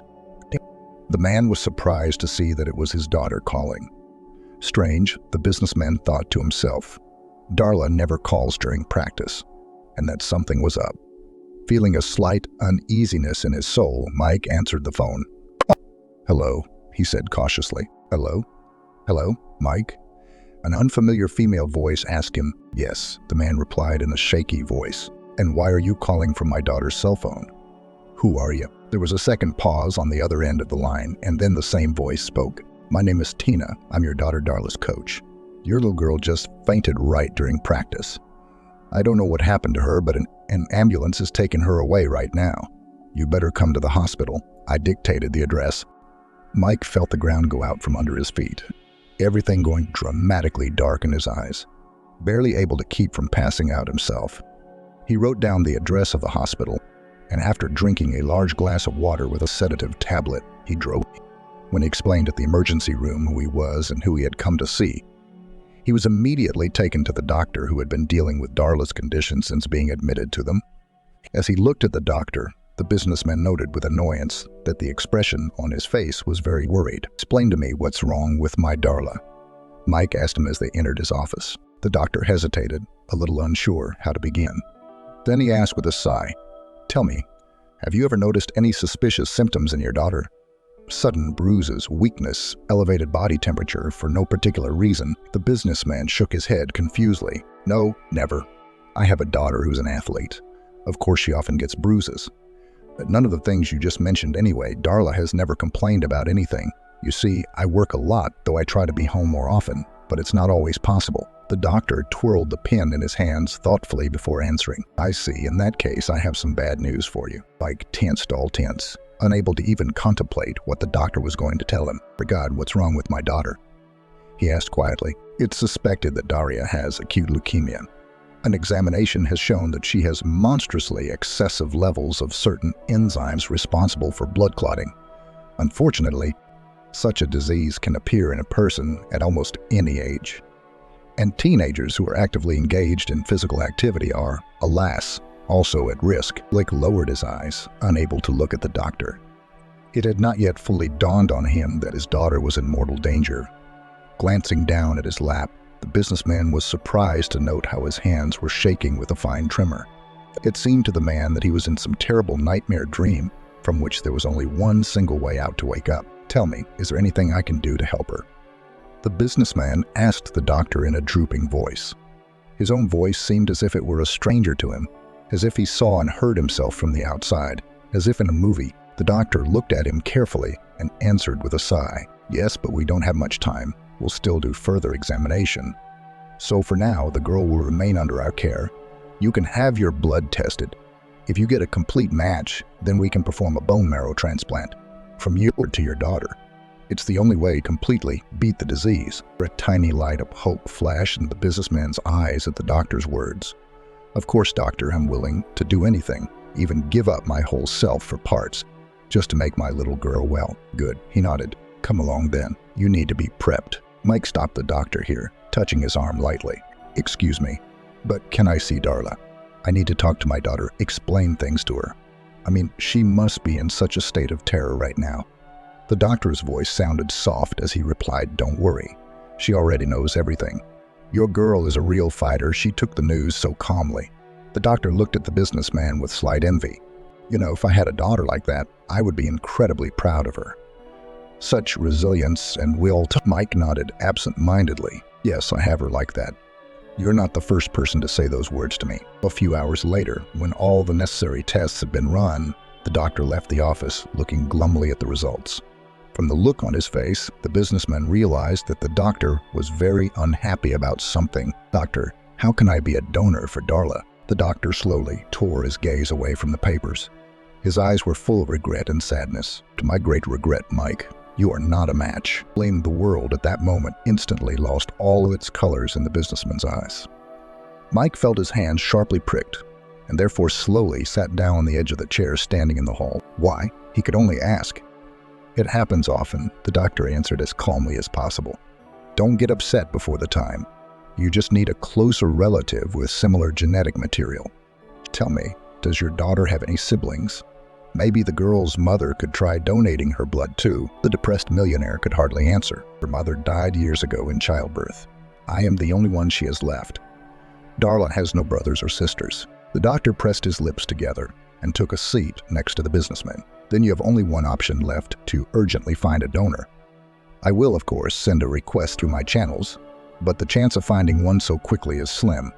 Try to find any other relatives of Darla's, preferably on her mother's side. Even the most distant relative might happen to have a phenotype that matches ours. Mike listened to the doctor while his head was a complete fog. Finally, turning to the doctor, he looked at him with eyes full of mute pleading. Can I still see Darla? Please. Sure. Let's go.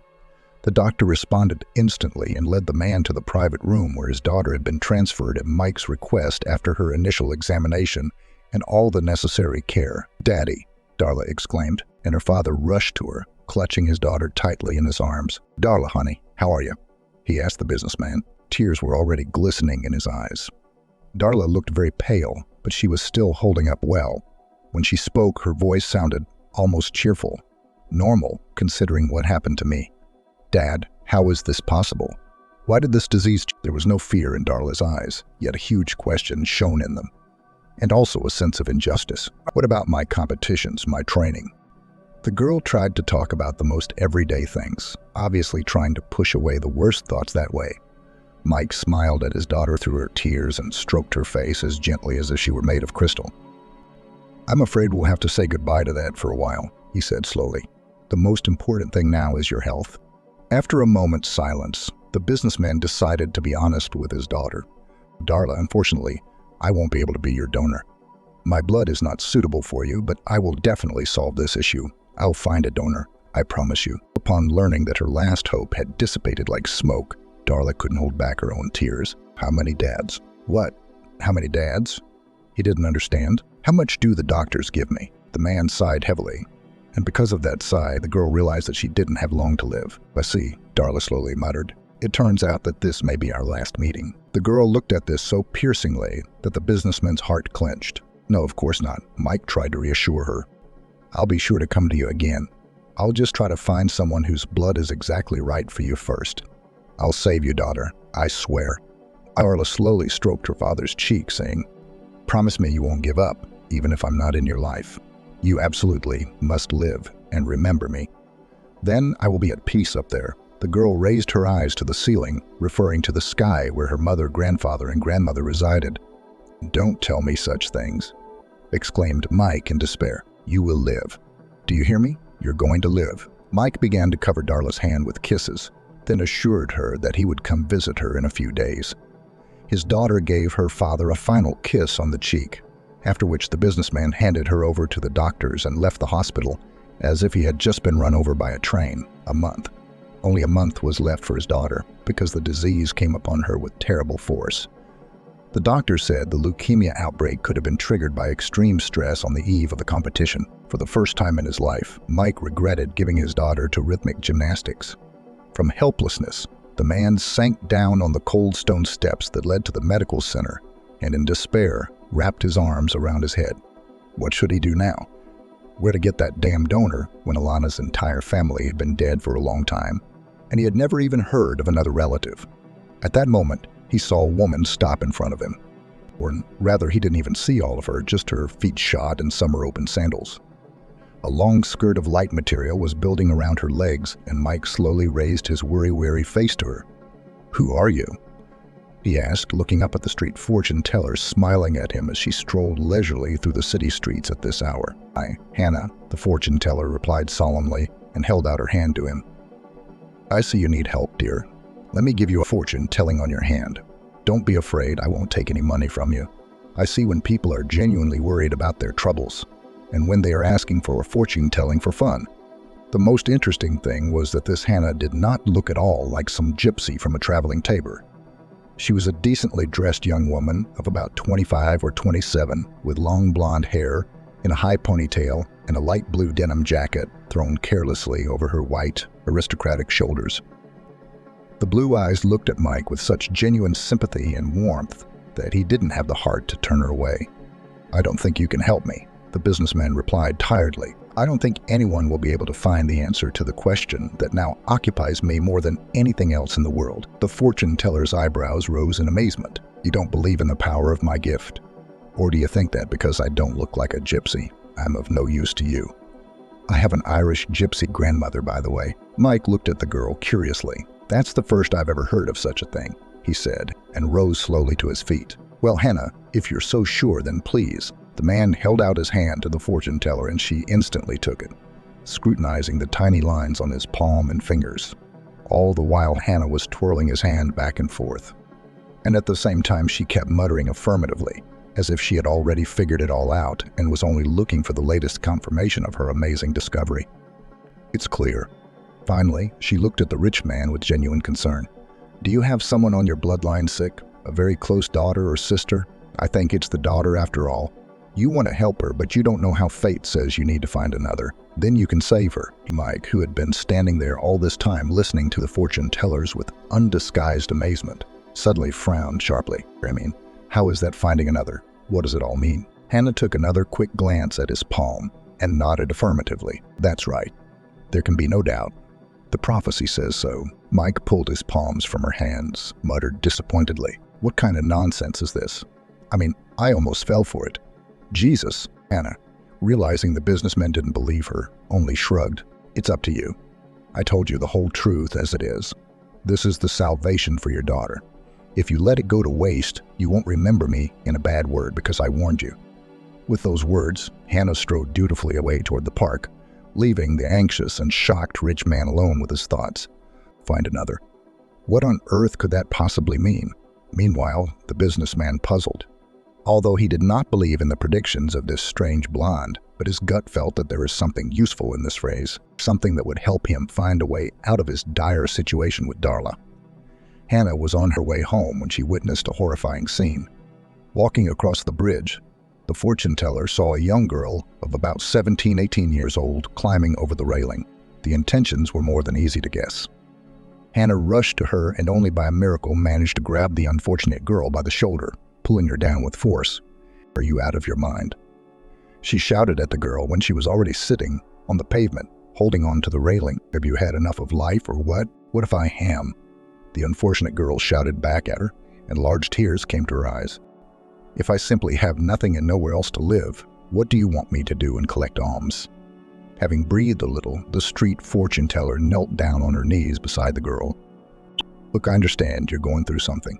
Apparently something really bad. Just decided to jump off the bridge into the river. But only the most horrible and unfair thing in the world shouldn't push you to do something so stupid, you know? Life is the most important. God is the most precious thing we have.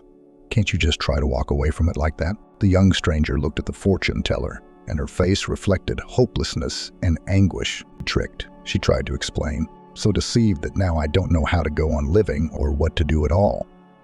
Hannah looked at her doubtfully. "What about the boyfriend?" "No way," the stranger said. She tried to rise to her feet, but she was still a little shaky from the shock she had suffered. "My aunt. She robbed near my apartment by fraud and changed the locks. I didn't even have time to get my things before she threw me out of there like a kitten."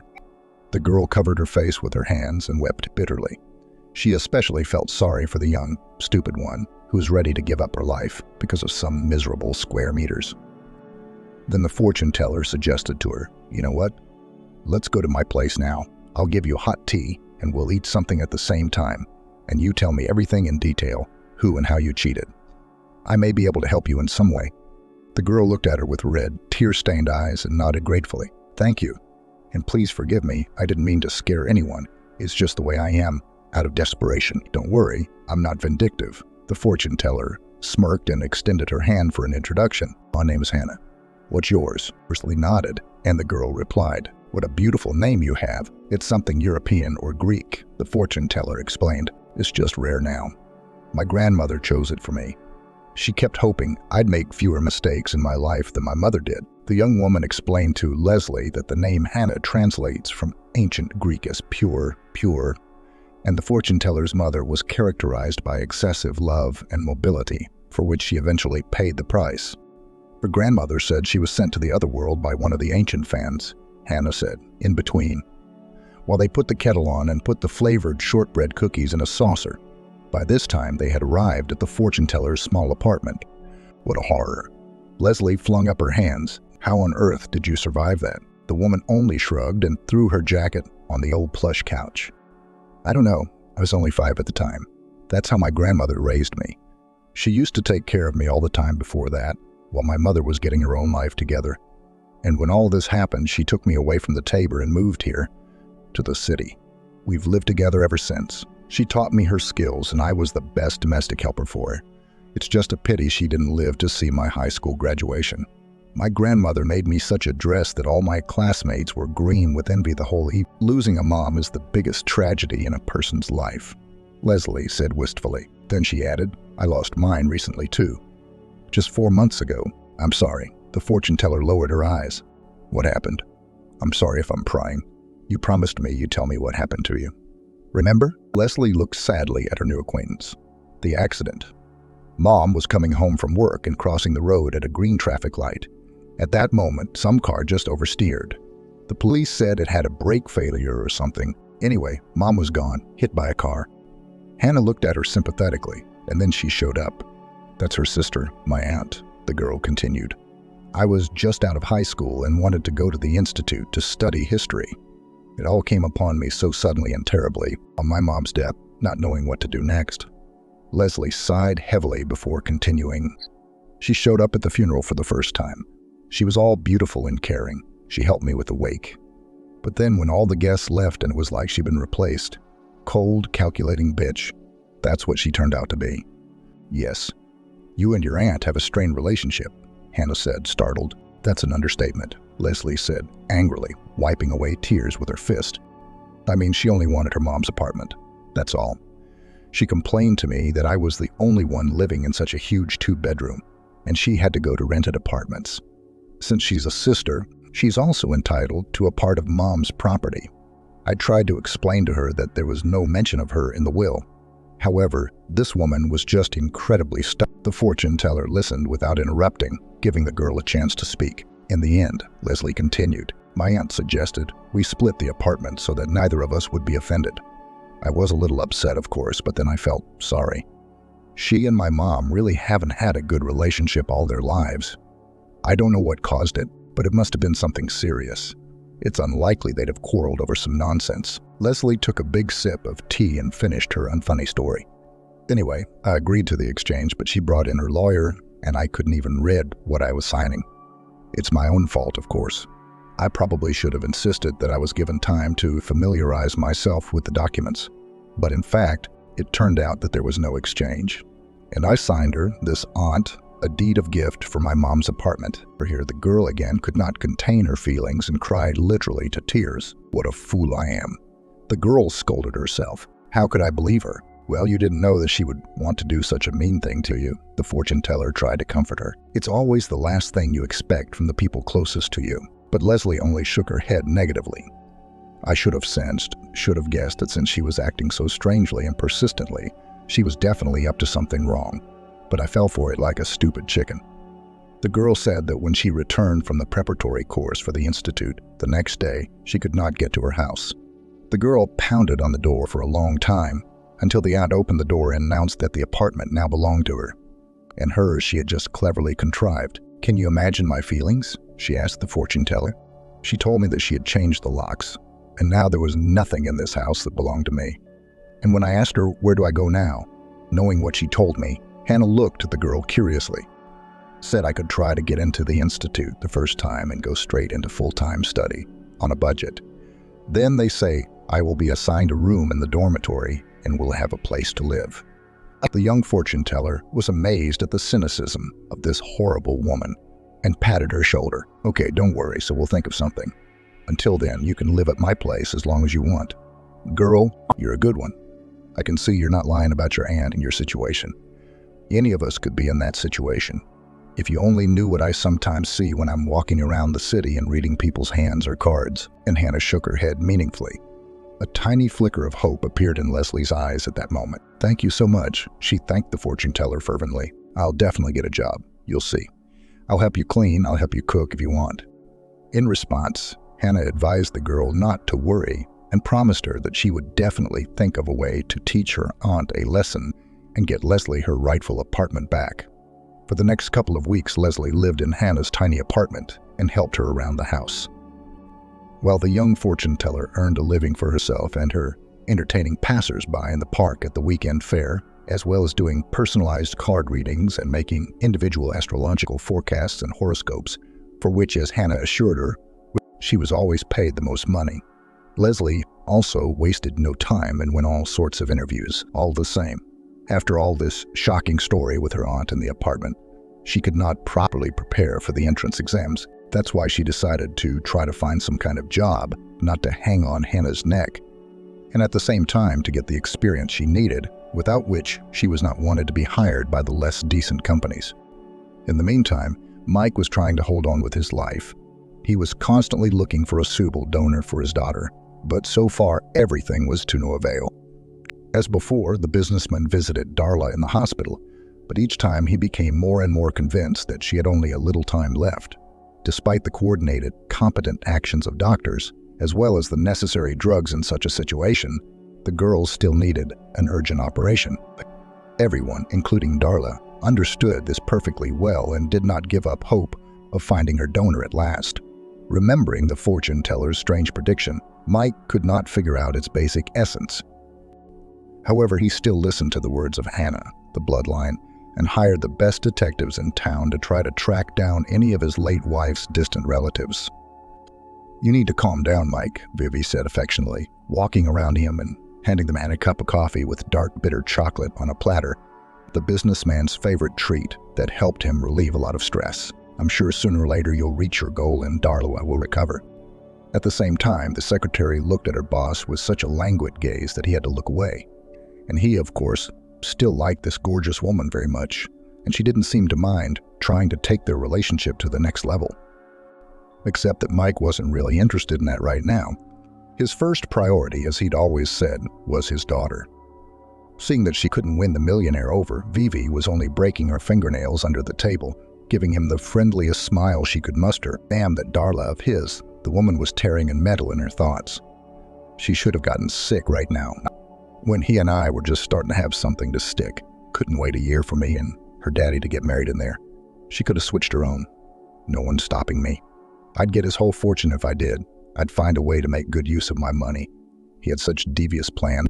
Vivi continued to work at Mike's company while trying to conquer this impregnable fortress. On a future day, when Mike was scrutinizing the terms of the upcoming deal, his phone suddenly burst with a melodious sound. When the man picked up, it turned out to be one of the detectives he'd sent to track down Alana's relatives calling him. "So, any news?" the businessman asked hopefully. "Yes and no," the detective answered him evasively. "You see, the thing is, it turns out Alana doesn't have any relatives of any kind anymore." Mike's heart immediately dropped somewhere down into the darkest abyss. "Are you sure?" "Maybe you didn't look hard enough." After all, her family was considered quite famous in its day. No second cousin, siblings, or brothers, and a deep sigh was heard at the other end of the phone. "Believe me, Mike, we've pored over every archive in the town and village where your spouse was born, and there's absolutely nothing. However, as I said, we did manage to find something interesting." The businessman immediately concentrated to the best of his ability on the detective's voice. "And what was that?" "When we checked the archives of the hospital where your wife gave birth, we found one interesting detail." The detective began cautiously. "Tell me, Mike, were you aware that Alana had given birth to twins?" "What?" The businessman couldn't believe his ears. "Do you think you're saying that?"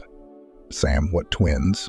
My wife never cheated on me and was only pregnant with Darla." It slowly began to dawn on the rich man, and his hunch was confirmed by the detective himself. "That's why I'm asking, because it's about the same single birth," he said slowly. "One of the 2 sample reports I found says that your wife gave birth to 2 twin girls." Mike rubbed his own forehead tensely in his office. He resolutely did not understand what was happening now. But the doctor didn't tell us anything like that, did he? I don't see how that's possible. Did you have an ultrasound? The detective asked. Yes, but can you imagine what it was like back then? The only device in the whole city, and it was malfunctioning every once in a while. Unless there was some mistake and the doctor who performed the ultrasound just didn't see the second child. But that still doesn't change the fact that I never knew anything about the second daughter. Where is she then? The detective was silent for a moment, obviously contemplating how best to say the next piece of news. That's where we come to the most interesting part. There was another woman in labor at the same time as your wife that day, the daughter of the same midwife who delivered Alana's baby. And, according to the documents, the midwife's granddaughter died then, suffocated, entangled in the umbilical cord. Jesus, Mike couldn't take it anymore. But what does this have to do with me? Most directly, I'm afraid. Mike, continued the detective. As I was saying, the main oddity was that there were originally two of each conclusion. That is, both your wife's and the midwife's daughters. And while in Alana's case, and it says she had one of her twins die at birth following the mother, the midwife's daughter's file is quite the opposite. Actually, they were my little girl, Mike finally realized. I'm afraid so, Sam replied sadly. We found both reports in the party section of the head doctor's drawer. Don't ask how we did it, we won't tell you anyway. Fact is, the midwife's daughter never found out anything. She thought she'd given birth to her baby. Soon after, they all moved together, the woman, the daughter, and their grandmother, to live somewhere up north.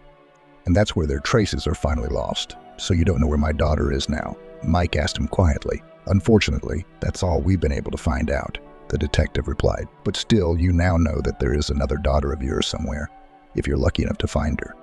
How am I supposed to find her when I've been counting on you for this? Mike snapped at the detective. I don't have any more time. Darla doesn't have any more time. She's dying. It took the businessman a second to pull himself back together and apologize to the detective, thanking him for his work. Mike hung up the phone and slowly sank into his desk chair. Okay, so he had been duped in the most brazen way possible, only giving up one infant out of two. This wife's card was completely fabricated, and it seems that even the midwife herself didn't know that Alana was going to have twins. When it all happened and his wife was gone, the midwife thought it would be no big deal if she gave her daughter one of the twins so that the young woman, God forbid, wouldn't go crazy with grief upon learning of her own baby girl's death. Mike felt absolutely devastated and broken, and his last hope had died before it could take shape. Right now, the businessman knew only one thing. If he lost Darla, he would lose all incentive for further life and work. His daughter was everything to him, and he certainly didn't want to live in a world where she was gone. 3 days later, Hannah brought Leslie a newspaper with free classifieds. Was grabbed on the way, in case you find something normal here. Suggested the fortune teller, seeing how desperately the girl was suffering without a job everywhere she went. During this time, everywhere she was offered to pass first some paid courses or even turned back, citing the lack of yesterday's schoolgirl any experience. Leslie got upset and wanted to try to take a loan from the bank to get at least some training with which she could be hired. When Hannah was able to convince her that all the loans and courses were nothing more than an elaborate hoax paid for by enthusiasts like Leslie herself, it's better to flip through the paper. She persuaded the girl, who had become her best friend in the meantime. Here always printed vacancies for ordinary people, and maybe something will appeal to you. The girl followed the fortune teller's advice and scrutinized the thin magazine. After an agonizing choice between a dishwasher and a cleaner, Leslie chose the latter. And rightly so. Hannah encouraged her. Of course, it's not the most prestigious profession, but the firm is very good, well known, and they promise a decent salary, so it's a good reason to try for an interview. Leslie agreed with a sigh. This was not the career she had dreamed of, but on the other hand, she had to start somewhere. 25. A 20 man arriving at the address, the girl found a large and bright office of the construction firm, inside which reigned cleanliness and beauty. However, having risen to the 5th floor to go to the director of the company, Leslie froze exactly halted, unable to utter a word. The girl turned as pale as a canvas. Her only wish at that moment was to fall through the ground, but it was too late. Vivi had seen her and was now standing, blocking Leslie's path to the principal's office with her hands at her sides. "You," the secretary whispered. "What are you doing here, you little shit?" Leslie stared at her aunt point blank, never relinquishing her angry but proud gaze. "I'm here to apply for a job. Let me through," she said, and tried to get past Vivi. but she grabbed the girl roughly by the shoulders. "Are you applying for a job as a cleaner? And I'm sitting here wondering how you got here." The secretary's look at that moment was like that of a snake preparing for a fatal leap. "No, my dear, not today," shoved Leslie across the hall to Vivi. "There's nothing for you to do here. I don't want it to be accidentally revealed later that you're the one coming to see me, my dear. That would be a disgrace that would never be cleaned up." Vivi looked at the young girl with all the anger and hatred she could muster. Hearing strange shouting and fumbling outside the door, Mike decided to go out and see for himself what was going on. "Vivi, what's going on?" Whether or not the girl came in for her interview, I've already gotten calls from HR. They say they lost her. Vivi wanted to explain something to him, but saw the supervisor's face gray at the sight of her niece. "Mike, what's wrong with you?" the secretary asked cautiously, and the nasty smile instantly flew off her face. "You're my good girl," the businessman managed to say. The girl looked at him with incomprehensible eyes. She transferred her neighbor's gaze to him and back again. Vivi turned to her niece, and Leslie was ready to swear she saw a hellfire of rage in her eyes. "Get out of here," Vivi ordered her immediately. However, Mike extended his hand toward the girl and shook his head. "No, let her stay. Please, girl. I don't know your name. Give me a few minutes, I beg of you." Leslie didn't know what to do, but there was such desperation written on the man's face that the yesterday's schoolgirl agreed. "Okay," Leslie said simply, and followed Mike. He was in a state of complete shock. After all, in front of him stood an exact copy of his daughter. Could it be true? Was this girl really his lost daughter Darla's twin? If so, he was left with one last chance to save his child. "Please, let's do a DNA test," Mike pleaded with her in his office. "Listen, my daughter is about to die. The doctors have already done everything they can. If it turns out you and my girl are sisters, it could literally save a life." Leslie doubted that such a thing could really happen. But the story the businessman told her about himself and his daughter, and about the results of the investigation, still convinced the girl to try to trust him. After all, if it was true and Darla was her sister, then she would have another family, having given her consent for the tests to be run. Leslie and Mike immediately drove to the hospital. When the girl's blood was drawn to run all the necessary tests, the man took her to his daughter's room. Darla, of course, was shocked no less than her father. However, she took Leslie's appearance very positively. She greeted the girl in a friendly manner and then told her, "There is no such coincidence in nature. You can see that you and I are alike as two drops of water. You must be my lost sister. Daddy told me everything." Leslie felt like she was in some kind of fantasy movie. There was no doubt in the girl's mind that she and Darla were alike, but she'd never felt like she had a sister or even a twin. And after all, twins are supposed to be able to sense such things even from a distance. Congratulations. The test confirmed your parentage 100. The doctor announced to Mike and the girls with a happy smile. "If Leslie is ready, we can begin the process of preparing for surgery." It was all so sudden and rapid for the young girl. "Of course, let's get started." It was all she could manage to nod. The preparations went well, and soon Darla was transplanted with some bone marrow and transfused with her own sister's blood. After that, the girl recovered almost immediately, and Leslie, who was lying in the ward with her, still couldn't believe that she had found both a sister and a father at the same time. In the hustle and bustle of events, Leslie did not immediately remember that she wanted to talk to Mike. That evening, when she was feeling better, she asked to spend a few minutes with her father and warned him about Vivi. "Don't believe that woman, please," she said in a voice weak from the surgery. "She is far from being as nice and kind as she wants to appear." In general terms, the girl told her newfound father about the story of her apartment and the fact that she was now staying with Hannah the fortune teller. Hearing about the latter, Mike immediately remembered her find another prophecy. God, that's what that meant. She was talking about Darla's sister. He hadn't realized it right away. Upon learning of his secretary's deception, the businessman was furious at her behavior. The very next day, he fired the bastard and threatened her with jail if she didn't sign the apartment back over to Leslie. Vivi wanted to be rich and wanted to stay free even more, so she gave the apartment back to her niece and left town for good. Finally recovered, Leslie was happy to know that she could now return home. She was going to go to college, just like she wanted to, and promised her father to visit her and Darla whenever she could. The girls had no doubts that they would become friends, so businessman Mike was very happy for them. Hannah Mike invited to his workplace. In gratitude for the fact that she helped his lost daughter, he made the woman his personal astrologer, and the young woman was very happy that her prophecy, having come true, saved the life of an entire family. Gradually, the first timid feelings between her and Hannah were born. Their relationship from a working relationship smoothly turned into a romantic one. The man, having got to know Hannah better, realized that she could be a new breath of life for him and create for him that missing home comfort, which he so dreamed of. Soon, he and Hannah were married. The wedding was very beautiful and left the guests with many fond memories. Now they all live together in the millionaire's house and enjoy every day, which gives them the opportunity to enjoy life again and get to know each other from new sides